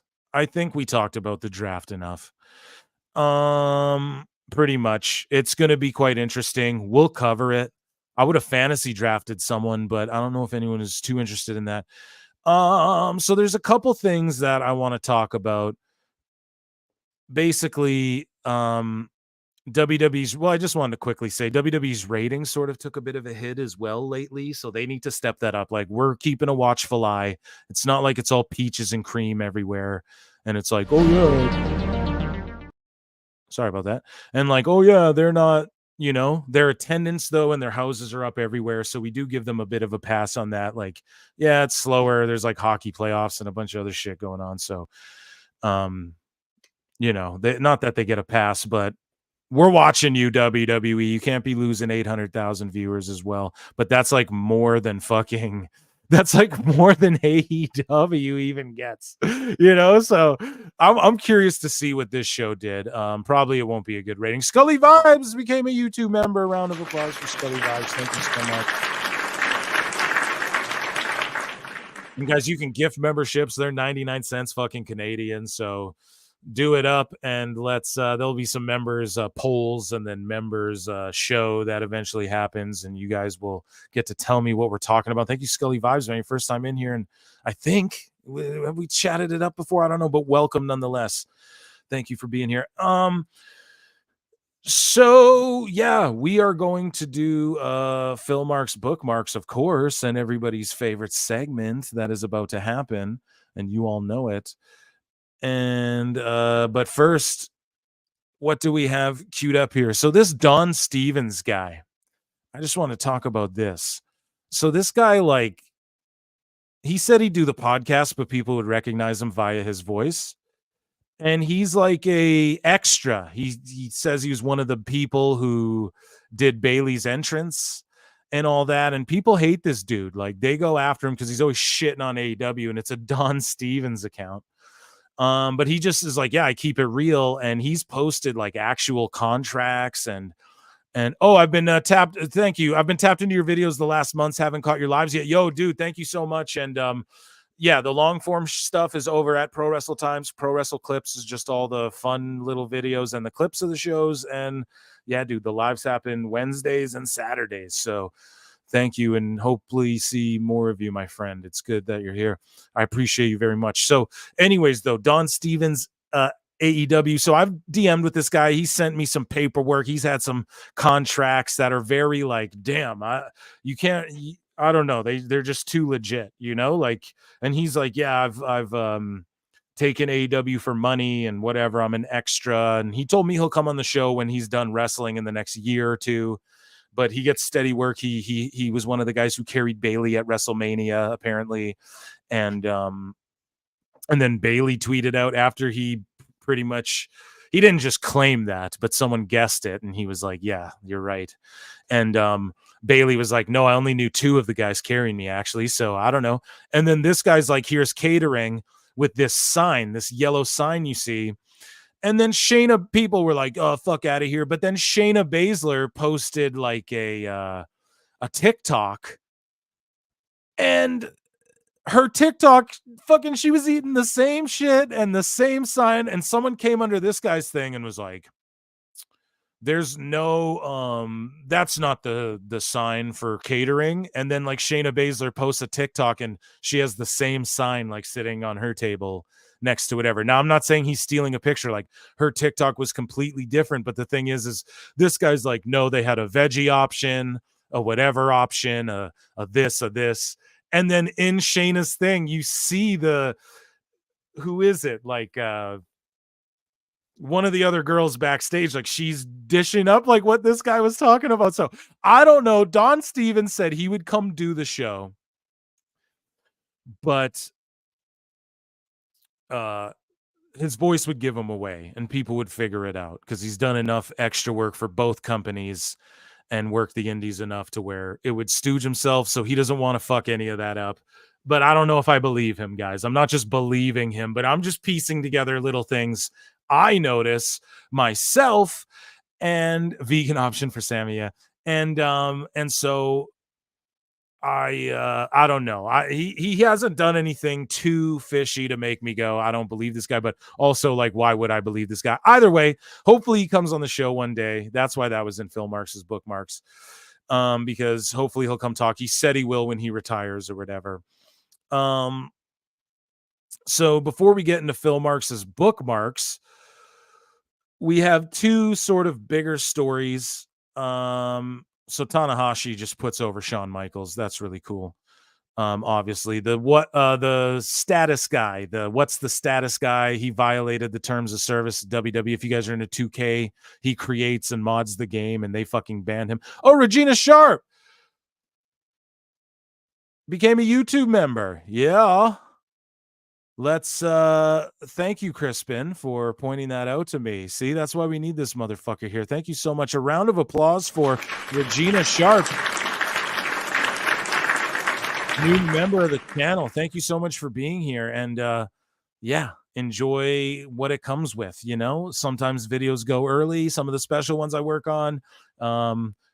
You know, we try and get to all of the member chats, but it's tough. You know, I really try, and especially when I'm ranting and raving. And thank you so much for being here. We love you. So I don't know, what's the status guy got banned. We don't need to talk about that too much. So we got some Nick Nemeth, though. He pretty much, did I unbookmark? But no. So Nick Nemeth sort of buries WWE, and he goes, I go, man, I don't want to be tied down. I want to be like a hired gun that bounced around because I just got out of a long-term relationship, 19 years, most abusive relationship of my life. WWE did kind of slap him around a bit. Because I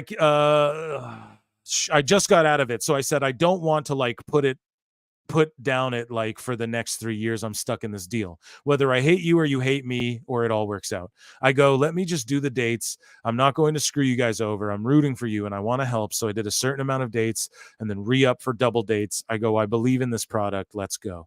So, okay, I don't know, man. Basically, Nick Nemeth doing his TNA thing. Can't hate on that. Working probably with other promotions as well, obviously New Japan and whatnot. But he's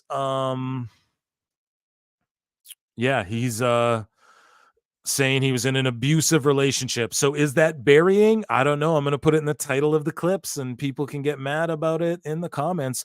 But then also Nick Nemeth goes on to face at Triple Mania. He's taking on Alberto El Patron at Triple Mania. Now, guys, Alberto, didn't he do some like heinous crimes or something? Like, what the fuck is going on with that? Like, didn't he? So I don't know if I'm not the one trying to go, yeah, let's give heat on all these people or get mad at Dolph Ziggler and cancel him or whatever. Nick Nemeth, pardon me. This match will be crazy. They're old friends. They're two guys who are going to probably put on a good match. And shout out Triple A. But in April 27th, so that's in a few days. So like, what is this match? Like, I thought fucking Del Rio disappeared and was just no one wanted to book him, but I guess it all blew over. I don't know. He was accused of some crazy shit. Fuck AAA for booking. There you go, right? So I'm not familiar, guys. You guys got to fill Marks in on that. You got to fill Marks in on that. But they've been promoting it for a while now. Okay, so I just saw this and bookmarked it because I did not know. I didn't realize that. Another thing, though, I wanted to get Evil Dose in here about to talk about this. Oh, we did the botches already. But we're just gonna he's not here. I just wanted him to talk about this because he's just way smarter than I am, and he's more legally, you know what I mean? Even he'd probably be like, oh no, I'm not, definitely not. But so the FTC, man, this is a huge thing, man.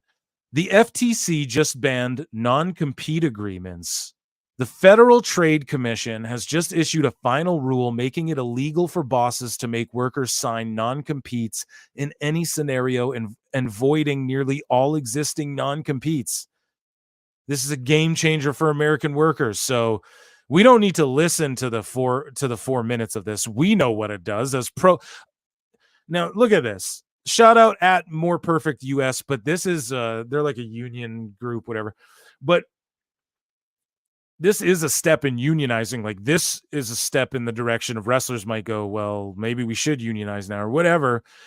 But all non-competes will be lifted as well. So these 90-day non-competes that they dole out will just be null and void. And then WWE can't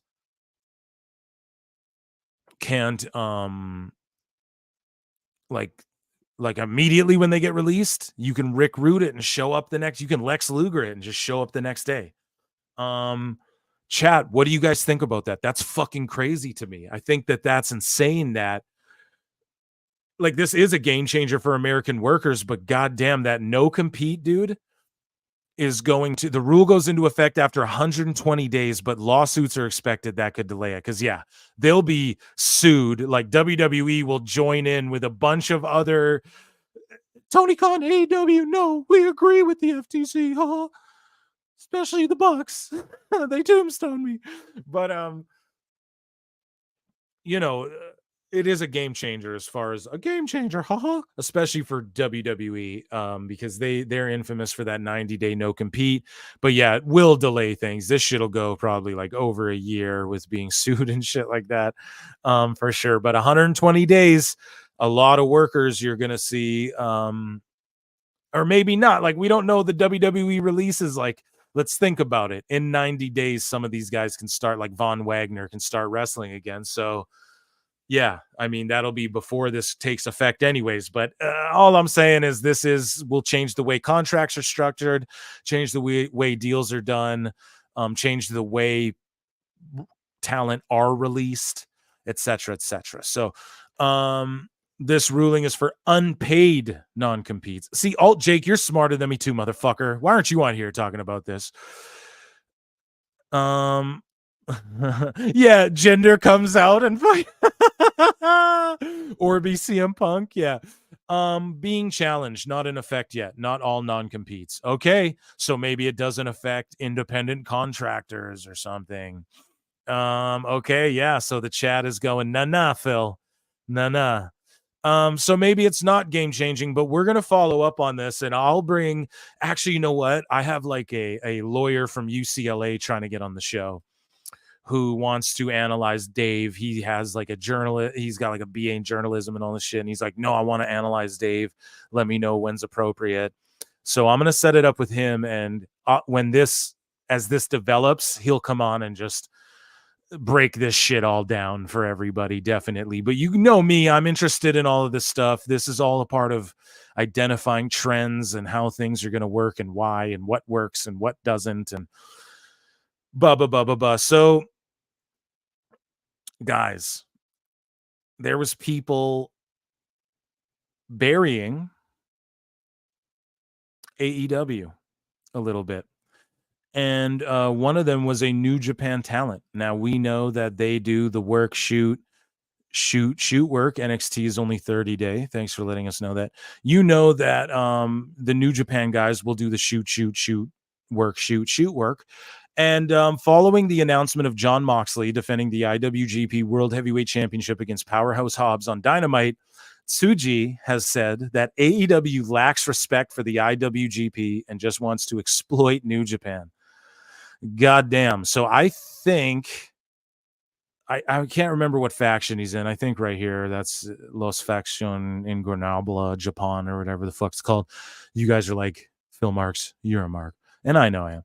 But yeah, this guy just goddamn buried AEW right there. Tsuji, I'm not entirely familiar with him. Has a cool look if that's him. Hopefully he's a worker or something, a wrestler. But we're about to get into Dave Meltzer's moment here. But before we do, someone else buried AEW. and he's a legend in the game, and Dave's going to cope about it. So that's the funny part that we're about to get into. And here's the quote from Goldberg, but I actually have the audio right here. Here is Bill Goldberg right before we get into Dave Meltzer coping. Here's Bill Goldberg explaining why he wouldn't join AEW, even though he's had numerous offers, et cetera, et cetera. And this was on 93.7 The Ticket. So like domestic radio somewhere. So shout out Bill Goldberg. Here's Bill Goldberg talking about why he didn't sign with AEW. I'm just kind of curious if you've ever had a conversation with Tony Khan about ever joining AEW at any point. I'm just kind of curious if that conversation ever even took place. I've talked to him a number of times throughout the past, but you know, and this is where you're going to get the most blunt answer you're going to get from me. The product's too cheesy. The product is too cheesy. It doesn't deserve to have. I mean, whatever. I mean, it's not. You're really going to get me going. But if there was a comparable, viable option as a competitor that would allow me to still look myself in the mirror after I was a member of Jesus Christ their roster, yeah, then it would be a consideration, but not a chance. I'm just kind of curious if you've ever. Yeah, so Goldberg just fucking buries AEW right there. Now, some people are saying it's sour grapes. It's because Tony won't sign him for the money he wants. It could be some of that because Goldberg's a bit of an ego guy. But I don't think it's all that. I think some of it is I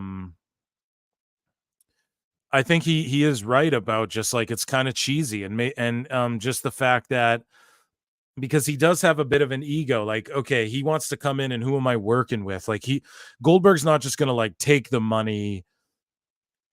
Like, okay, the guy represents Goldberg, does everyone's deals like Jericho's deal and I think Omega's deal and everyone. Eric Bischoff's clowned on it. I think it's Barry Bloom. He's like, Barry Bloom's taking more money for Tony Khan than anyone, you know? He makes a living off it. So Goldberg's not just like trying to burn that bridge entirely. I think maybe just WWE hit him up and like, you don't want to do that or something. Or maybe Tony was like, yeah, we'll have you, like, what do you want to do? And blah, blah, blah, blah. And I just think maybe Goldberg, his ego is like, yeah, I can't go into this goose. Or because I don't think he's fully motivated by money, or we'd see him more and more and more. We'd see Goldberg like just in the WWE way more as well, right? But also he knows that like the Triple H, like they kind of had heat back in the day. And so who knows, man? Who knows what happens with all this? But he buried it. But guys, it's time for everyone's favorite segment, which ties into this because there's some cope that's happening, and it is from our boy Seltzy Meltzy in everyone's favorite segment that is called Dave Meltzer, the moment of the week.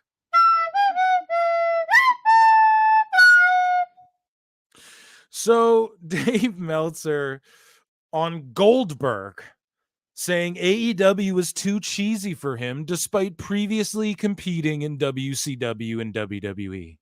Look at the way this is framed. Goldberg saying AEW is too cheesy even though he competed in WCW and WWE. So are you calling those cheesy?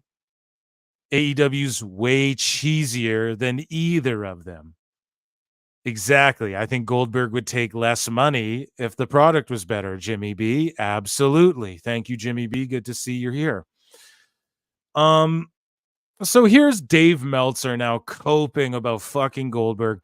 My gut is that it's probably just his asking price must have been high.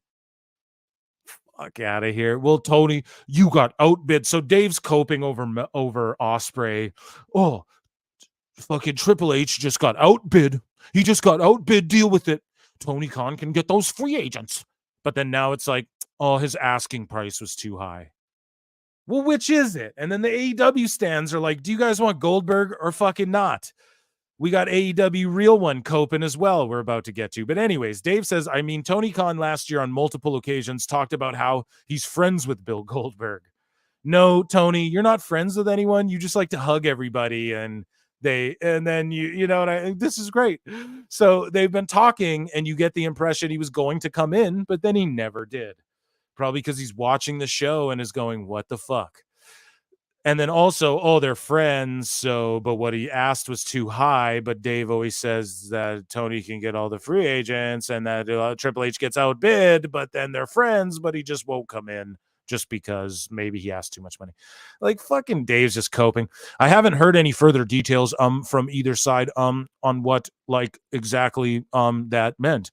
Batman, if it was a money thing or he just didn't like the product and he's entitled to not like the product, whatever. But my God, WCW, whatever, in that era, although I know he probably didn't like the product all that time too, but my God, WWE, Dave's offended.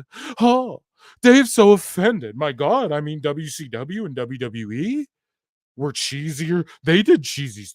They had him birth the hand, for God's sake. I got so cheesy. Compared to AEW? Dude, yes. Like, yes, dude. If you, Dave, like you're in the vast minority here when it comes to this, right? I would have had him fucking defend Sting. I'd have had Edge turn heel and go Edge and Christian versus Goldberg and Sting or some shit. I would have did something crazy like that. Yeah, so it's just complete just cope, man. Copium on the highest order of the highest order. And then you also have like WWE Real One here coping. Nobody was looking for Goldberg to join AEW. That's what he says 2 days ago. Boom.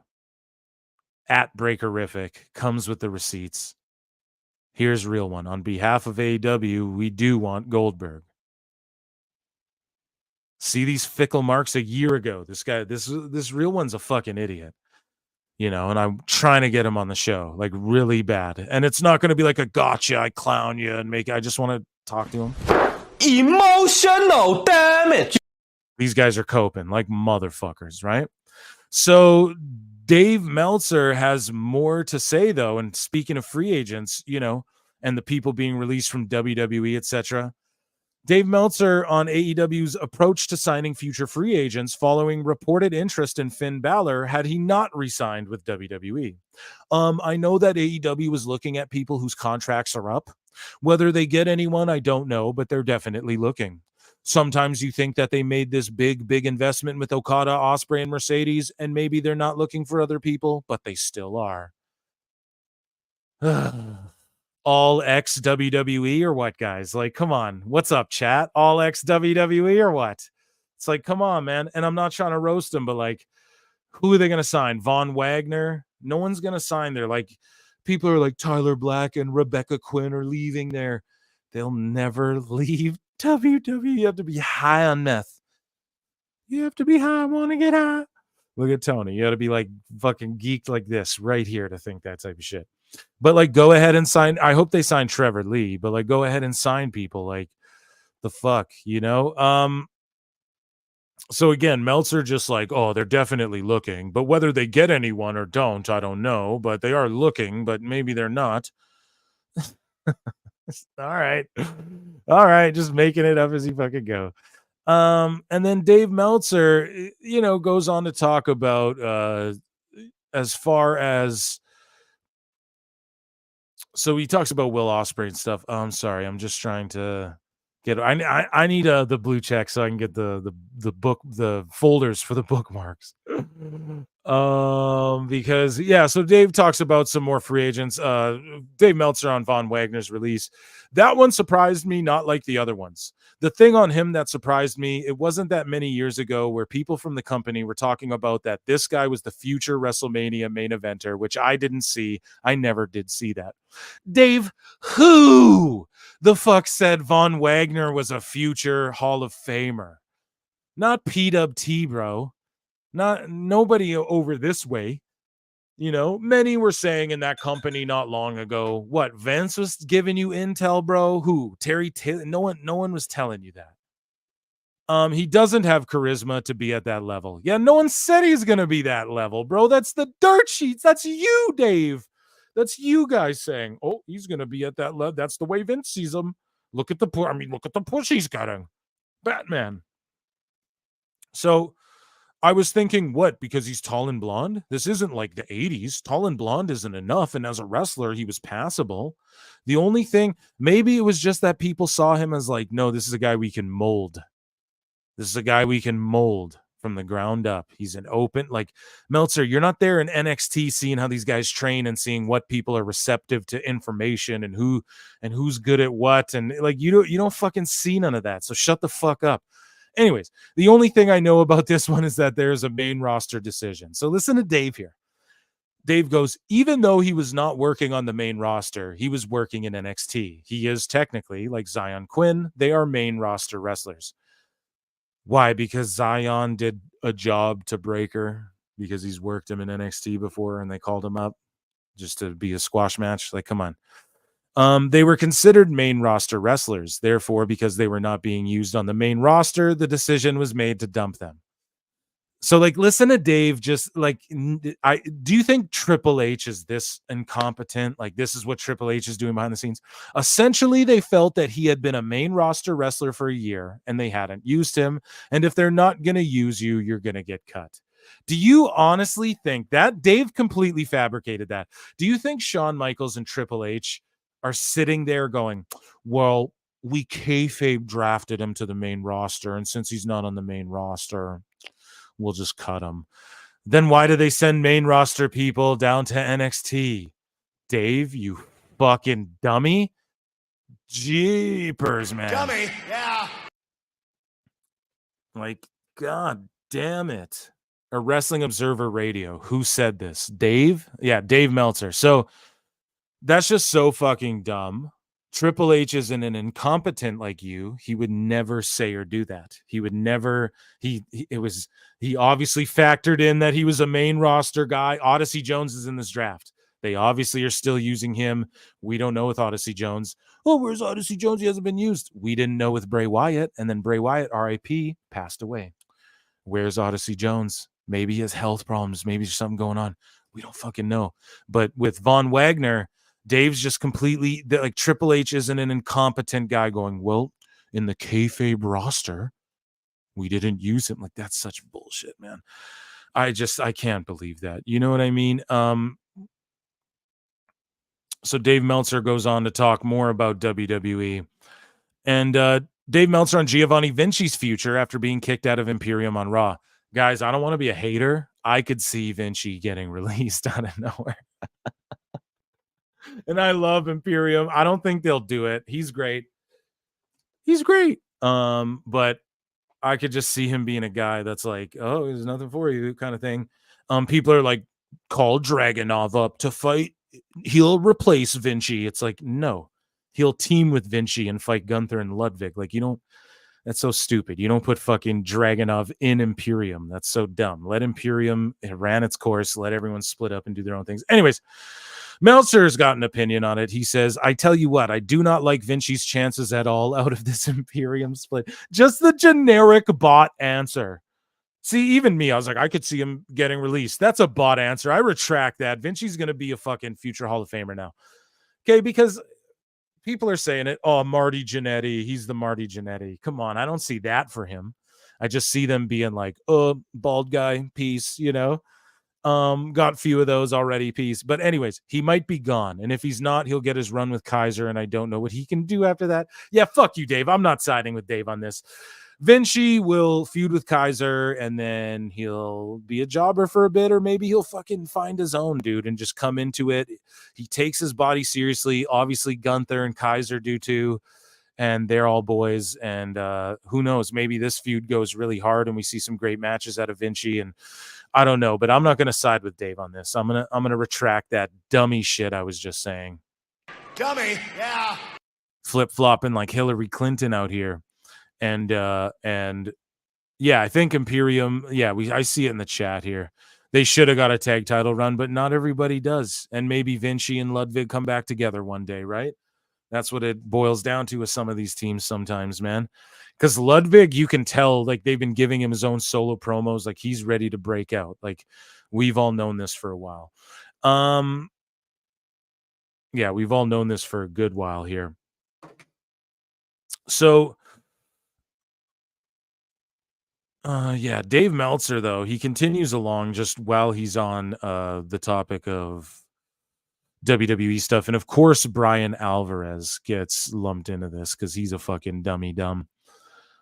Dave Meltzer believes, or no, we'll use that to transition. So basically, WWE announces today that NXT Battleground will emanate from the UFC Apex in Las Vegas on Sunday, June 9th. That's where they host the Dana White Tuesday Night Contender Series, and they are fucking phenomenal. Those fights are phenomenal. They're great. For the most part, it's young talent coming in trying to fight their way into the UFC. Oh my goodness, sorry guys if I didn't see these here. We got a couple of super chats. Daniel Flores, what's up, man? We got to give you a round of applause. It's funny that Tony said he wouldn't, or he would be in a storyline as so F Uncle Dave Meltzer. Yeah. It's funny that Tony said he wouldn't be in a storyline or whatever. Yeah, exactly. Like, Tony, how long until he's got to Eric Bischoff himself? So they criticize Eric Bischoff and hate on that. Now he's on TV, and I appreciate the $5 super chat, and I appreciate you being here with us, Daniel Flores. And it fits into the Dave Meltzer dumb moment of the week because exactly, dude. Like Dave was saying, oh, Tony wouldn't do that. He just wouldn't do that. Now he's doing it. He's doing what he said he wouldn't do. So it's absolutely just silliness. And F Dave Meltzer, Unca Dave, exactly. I can't agree with you more, dude. That's why we do this. People are like, oh, Meltzer lying again, who cares? And it's like, dude, I'll never stop covering it. It's my favorite thing of all time. And then we got a $5 super chat. My fantasy mark booking. I got to give you an X-Files, Jimmy B. If you're fantasy mark booking, I got to give you an X-Files. But I want to see Lexus King join the Judgment Day whenever he gets called up. God damn. Now, what do you think, Jimmy B? Let me know in the chat. Do you think that Judgment Day should continue to be this group that's just ever evolving? And like it doesn't ever really break up and it just rotates because they've sort of established that like people can kind of come and go. So it would be cool if it was a faction like that. A lot of times, you know, these factions are, they're just like the core members. And then when they split, you know, but you could keep it going for a while. Thank you so much for the $5 super chat. Back to Dave Meltzer. So he's got something to say about this Apex show. He's going to fucking hate on it and go, and here, I had it pulled up. So Dave Meltzer goes, I have no idea why they're doing this. The Apex usually holds like 100 people for the UFC. I'm pretty sure it can hold like closer to 500, Dave. They've already proven they can draw 3,000 or 4,000 for these shows. So why go basically do an empty arena show? Dave, why don't you criticize AEW for doing basically an empty arena show or fucking Dynamite? Oh, they already proved they can do this. Well, because Dave, WWE is going to do a residency, which Nick Khan's been talking about, in Vegas. So they're going to run. And do you think when they do their residency, it's going to be 4,000 people every night? Or do you think it's going to be like 1,000-seater room and they run it multiple times and NXT people can go shake their greenness and then main roster talent can show up there here and there, and maybe we get like an untelevised little tear, but they're going to do a residency there, you dumb fuck. And they're fucking the same company as the UFC now. So what they're going to do is they're going to test this out. This is the beginning, the imprints of like, okay, our residency show might be where the NXT PLEs are from, or when we do like spring break-in or whatever the fuck they just Halloween Havoc, it'll be filmed out of, because the Apex has their own production TV studio, and we're about to see them clear the octagon out, put the fucking ring in there, and we're about to see something that could potentially be really cool. And because Dave, their attendance is so good, why don't you call AEW out for this shit, you fucking biased clown? Dude, they're gonna fill this room and they're going to show you studio wrestling, like what we've been saying AEW should be doing. Like the aesthetic of this Jacksonville show is really great. It was great. So why don't you encourage this, man? This is going to look great on TV. They're going to do really cool production stuff, and it fits the aesthetic of what we're used to doing, consuming when we watch NXT. You don't watch NXT, Dave Meltzer, because you're a fucking clown. God, I'm going hard on this guy today. Dummy. Yeah. God, I'm going hard on this guy today. So, yeah, Dave Meltzer just really irking me with that one, man. And then, so while in the realm of WWE, though, Meltzer said what? Everybody go follow Meltzer said what? Brian Alvarez in 2019, who famously made Baron Corbin heat, quote, Baron Corbin heat, a thing, is now pretending that Jericho match had great heat. So Brian Alvarez, and this is sort of a transition WWE AEW stuff. The reaction when Corbin pins guys is hilarious. Just quiet murmuring. What awesome heat. Hashtag Survivor Series. Corbin pins Riddle. The entire match is being booked to piss people off. Hashtag Survivor Series. Right? So then Alvarez then talking about at Dynasty where Jericho is getting chants of please retire. Jericho won the FTW title after hitting Hook with the bat. Crowd hated Jericho, and the match had great heat as a result, and they were furious when he beat Hook. No, dude, he had go away fucking... They were chanting, please retire, dude. So that's not like, again, he's just pointing out dummy Brian Alvarez cope. And speaking of which, before we fully transition in AEW, this is to piggyback off of that. According to Brian Alvarez at Wrestling Observer Live, there is zero evidence whatsoever that Jericho has go-away heat because of last Wednesday on Dynamite. His quarter hour increased 4K viewers plus 12K demo at the top of the 9 p.m. hour on the pay-per-view go-home show. If only WrestleNomics had charts to reference. Oh, they do. And then basically at Meltzer said what? I'm not going to break down these ratings. These are multiple weeks of quarter hours of Jericho. Like he's like there's zero evidence ever that Jericho has go away heat. So not to mention they chanted please retire at him, but then he's also in the quarter hours. You guys can go follow at Meltzer said what and you guys can look at this. And it's just the quarter hours break down how people turn the TV off when Jericho comes around. And like Jake said earlier, he's an all-timer, Mount Rushmore. Hey, for me too. But the thing is it's like he's got to go away for a while, you know, and he thinks sticking around is the right thing. Alvarez says, sorry, these were the, yeah, I'm going to get rid of that. I don't care about that. So, and then speaking of Brian Alvarez, because before we go into coping about Triple H and Ospreay, more of that, I know we're sick of it. But Brian Alvarez says Mercedes was shown backstage looking at the monitor while turned completely facing the camera, exactly like WWE made everyone do a decade ago. It's almost like this character is some sort of brilliant parody. Oh my God, Brian, they made fun of that in AEW forever. And then the Bucks started ironically doing it and we were laughing at it. But then AEW started doing it forever once former WWE production people came in, because when you understand why WWE does that shit, it's because like watch a fucking play. Now they do less of that, but it's called staging. And like you have to be facing the camera while facing this monitor with not having your back turned away. I know you guys don't understand that because the hard cam side is fucking empty. Phil is cooking. I'm fucking going right now, boy. I'm going. Hit that like in the chat if you hadn't. They just did their main show, whatever was tonight, in front of 2,000 people. Yeah, and we're not hating on that. Like, good, 2,000 people, but Scully Vibes, they paid people and we're doing big, like 50 ticket giveaways and shit. And they paid people to be in the crowd tonight. That's a fact, dude. So, who's worse? You'd have to analyze it. I'll analyze it another time. Right now, I ain't analyzing it, my friend, but I'm cooking right now. So, go check out Meltzer said what? He analyzes it for you, okay? He compiles the shit. I just react to it. But yeah, Alvarez being a dummy, he gets a dummy, and he's a part of this segment too. He's just, there might as well be Siamese fucking twins. Dummy, yeah. I couldn't find it. New soundboard still. So then Meltzer goes on to cope more. Little baby fucking Meltzy didn't have a Celtsy, and he's coping. Meltzer's coping, man. He believes Triple H blew it over not signing Will Ospreay. Those Triple H comments, they aged like milk. How milk? They aged like milk? Why milk? What do you mean, Meltzer? How? Osprey hasn't done a fucking rating. He really thinks Danielson and Osprey's like changed the universe of pro wrestling. No one remembers it except for Danielson got really hurt.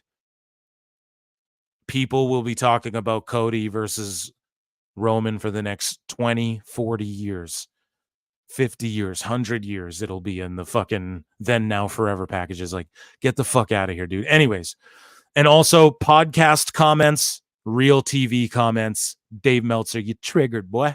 Anyways, there's no way you can watch this guy and with any kind of straight face go like, oh, he's not good enough for us. His attitude isn't good enough. Yes, he can. It wasn't the attitude. He said, if you don't want to embrace the grind, then we don't want you here either. Otherwise, we'd give you a shitload more money if we thought you were worth it. Dave, you're coping, dude. You're coping. And he never said he's not good enough for him. He just said, we don't want you here if you don't want to embrace the grind. Look at how Dave Meltzer, this old senile prick, just misconstrued and fucking twisted this in his head. Look at this. God, you blew it. You didn't make him the better offer, and that's that. But then with Goldberg, it's just he's asking too much.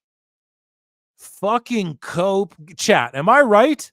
Am I right? Phil Marks is cooking. Let's fucking go. Daniel Flores. Also, F. Brian and Uncle Dave retire that wood 5 stars. Hell yeah. I'm cooking. It's cooking right now. Yeah, F them too. And like, I want them to keep making stuff. I'm never going to be like, thank you, Daniel Flores, for the $5 super chat. And I'm never going to be like, put them out of business. Nah, I want more and more of it. It's like Brendan Schaub.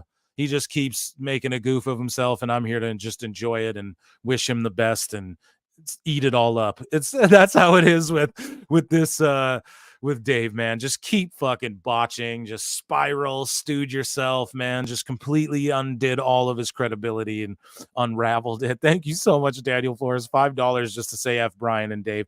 It's better spent here on PWT. Okay, because you guys are going to see me at WrestleMania with a giant ass PWT sign. So it's better you guys are, if you're going to give anyone $12.99 chat, you give it to Phil Marks, not fucking Dave Meltzer. You know what I mean? Thank you so much for that. So yeah, just throwing a hissy fit, kicking the you blew it. You didn't make it. Blew what? Blew what? A great athletic competition. If Triple H went up to fucking Ricochet and Rollins and went, you guys know what to do. They'd do a match that could never be touched on. You know what I mean? They could do that tomorrow. They could do that on Raw. So that's not a metric of like, you can't, where's the success? Like, what did Osprey do? Sell a bunch of shirts? Like, did he pop a rating for this Dynamite? Like, we're not, let Phil cook. Hell yeah. Thank you. So yeah, that's just goofery tomfoolery. Dave Meltzer goes on to say, Bryan Danielson versus Will Ospreay was the greatest pro wrestling match in United States history. In the United States of A. The US of A. Okay? The US of America. The greatest ever. Are you guys fucking joking me? Now, we can all have different subjective opinions at prowrestletimes on X. Cook. Yeah, we're cooking. 7 stars in the Tokyo Dome. Goddamn. Here's the thing. Think about the matches we've seen on American soil. I called it out while live watching the fucking pay-per-view. It's 3 out of 5 stars. I'm so sorry. Like, let's think about it. I can't give it a star for build and storyline and meaningfulness and all of these things that matter. I can't give it a star for that whatsoever. And that's a huge part of it. You know? And then the work itself, I got to deduct a star because this wasn't either of these guys' even best matches, dude. Truthfully, like athletically, it was really great and it was strong style and all of that. But like, who did this get over? What did this do? Just made Danielson look like he's hurting himself out there. And then you have Ospreay going, oh, bruv, my gimmick is I'm the best wrestler. But then you have such low in-ring IQ, you didn't realize when the guy's so injured that he can't, that he's shaking and shit. So what do we, it was a 3 out of 5. Like, this wasn't either of both of these guys' best match. They both botched things. I don't know, chat. I see the chat lighten up for this too. It's just the best match ever. Let's think about some of them, man. Fucking Hogan Rock at Mania is like one of the greatest matches of all time. Roman Cody just went down. God damn it, man. Like, this was a really good match, but of all time, like, dude, Kurt Angle's wrestled like Benoit and shit. You know what I mean? Think about the houses, like the big matches that have happened. I don't know, man. Like Punk, all of these people, like Randy Orton, you're gonna like above all of that. Now, was this was he couldn't do what they do. He doesn't need to do what they do. This is why Dave buried Trick Mello as well. Shout out fucking Trick Williams, NXT champion. Because he doesn't get it. Like, you don't need to, like, less is more if it means more if you tell the goddamn story. It's just, we don't have to even explain this stuff. We harp on it. Macho Steamboat. Yeah, if you want to bring it back, like Michael's Undertaker. Just go over the fucking list, dude. There's been so many, like Austin Rock have been really great just matches when you look at the pacing and the psychology behind them and just think about a moment like when Sami Zayn wrestled fucking Johnny Knoxville. It was a bigger moment than this and in the annals of time of history. Granted, that's a silly comedy match, but it was like a moment, you know what I mean? I'm all about like moments, you know, shit that it's not all about just going viral, but like there was no story to this. This as a mark is one of my big dream matches, Danielson versus Ospreay. And it was just no real build, nothing came of it other than Danielson had a seizure, made people uncomfortable, which can be a plus or a minus, but the greatest wrestling match ever on American soil. Dude, a lot of people would take umbrage with that. Like Perk Angle was doing shit in TNA. That was like insane compared to the as well, you know? And this for me too, just going off of being a fan of both of these guys, this wasn't either of their best works. This wasn't like, this wasn't either of their best, matches in my opinion either. Like that's the whole thing. It was botchy, spotty, psychology wise, I don't know. So yeah, Dave it's his boy right now. Ospreay's his new Omega and Dave's just coping, seething. You are coping and seething. And he's just like really going through it, man, spiraling, just saying unrealistic things, you know. Like, was this even the best match on this card? I know Jim Cornette too put this match over, but I think Cornette's being too generous just because of, I don't know. It was a good match. I'm not even hating on 3's like excellent, you know. For me, like a 3-star, it's like excellent, you know. But like I have to point out the flaws in it because everyone's blowing this fucking match to death and it wasn't that goddamn good. So I sort of skipped over this and I didn't mean to, but Dave Meltzer on the WWE contract statuses of Becky Lynch, Seth Rollins, and Drew McIntyre. I didn't mean to skip over this one. So Dave says what I've been saying for a year. This whole year, everyone's Drew's leaving. Oh, wait till Tyler Black and Rebecca Quinn all elite confirmed for the last fucking year. PWT told you. Pack Perry, dirt sheets in the mud. Dave Meltzer on the WWE contract statuses of Becky Lynch, Seth Rollins, and Drew McIntyre. I don't anticipate them going anywhere, but I have not heard that they've signed new deals. Becky just won the championship, which was not planned because Rhea Ripley got hurt. But I have not heard of any of them signing. Now, people were saying Becky's going to take a break and then Rhea got her and she was, I don't think Becky wasn't taking a break. That's all bullshit. People who know her know that that's bullshit. And I'm telling you right here, that's all bullshit from the dirt sheets. Anyways, though, I know Drew had not signed as of a week ago. That's the last update I'd heard. You think Drew's leaving? He's about to get into a huge money match with CM Punk. Oh, yeah, let me just leave before then. I can't imagine him leaving before the Punk thing. Good, Dave. Smart, Dave. I mean, there's always a chance, but I don't anticipate it or anything. What all of these people are going to do, and WWE's going to let them do it because they've earned it. They're going to go talk to AEW, get Tony Khan's really big number. Then they're going to go back to WWE with the number. WWE will match it or perk them up or whatever. And then that will be that. And then, WWE is going to keep all these people. You can't at all think like just for their family, like Becky and Tyler Black, as the AEW guys like to call him, right? Seth Rollins. Yeah, let's just go back to the virtual fucking indies when I have crowds of 80,000 fucking, what was it at WrestleMania? 70,000 people singing his shit at WrestleMania. And this guy just won the world title and then is in a huge money match that doesn't even need a world title with CM Punk. But these dummies are even contemplating this. This is what drives me fucking insane with these dirt sheets, in my opinion. Well, this guy, in my opinion, but PWNY, are you insinuating, is this an AEW guy?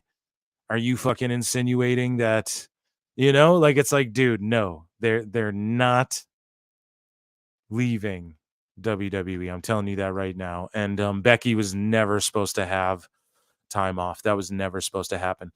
Guys, this was an eclectic edition of PWT Live Show. Thank you all so much. We went super long, almost 4 hours, because I just like hanging out with you bruvs so much. I just appreciate you all so much for tuning in. All the new members, all the old members, everybody's locked in. We're hanging out. We're having a good time. We're riding this wave together of, I don't know, just IWC, just coagulate people coming up with good shows. You got good pods everywhere, and it's not just listening to the old wrestlers, although we do respect them and we give them their flowers. There's something new and cool going on, and you guys are all a part of it if you're a part of PWT. And whether you agree with any thoughts on the show, whether you disagree with any thoughts on the show, I just appreciate you all being here, and that's what this is all about. We're just, at the end of the day, all marks talking about wrestling. Whether you guys are mad that I enjoyed the end of Dynamite or whether you're enjoying it with me, that's what it's all about ultimately at the end of the day. And I had just a fucking blast. And we're going to do this. I think we should Dynamite watch along every fucking Wednesday. I think it's the way to go. We have to next week now. They have me buzzing. They have me popping over the whole yeah, they're going to Scotland in June. He ain't going nowhere. Drew ain't going anywhere. Yeah, and then some chats here. Seth Rollins, double Tyler Black. Marks, call him Tyler Black comedy. Yeah, it is. I make the slip up sometimes. I ain't mad about it. Marvin just uploaded the new Headlock headlines. Yeah, he was stressing about getting that. People get after him. Where's the headlines? They stress out when he doesn't get them up there. And he told he probably would have popped in tonight, but he was like, I gotta fucking finish this thing. And I was like, yeah, no doubt. And I'll be on Toonie Talk next Tuesday as well. I have shit going on. But I will be on Toonie Talk next Tuesday. I promised last time I was like, I'll be on next Tuesday, and then just shit comes up, man. So I will be on next time on deck. I'll be a little late for it, but I'll be there. $2 super chat, Jimmy B. If Seth didn't leave in 2020, he ain't leaving now. A round of applause for Jimmy B. Yeah, no, he ain't leaving. That just is not happening. That is not happening whatsoever. And just his family, like they have a tour bus, they like live on it. They're gonna just up and change their whole life just because more money. They have money. They don't need money.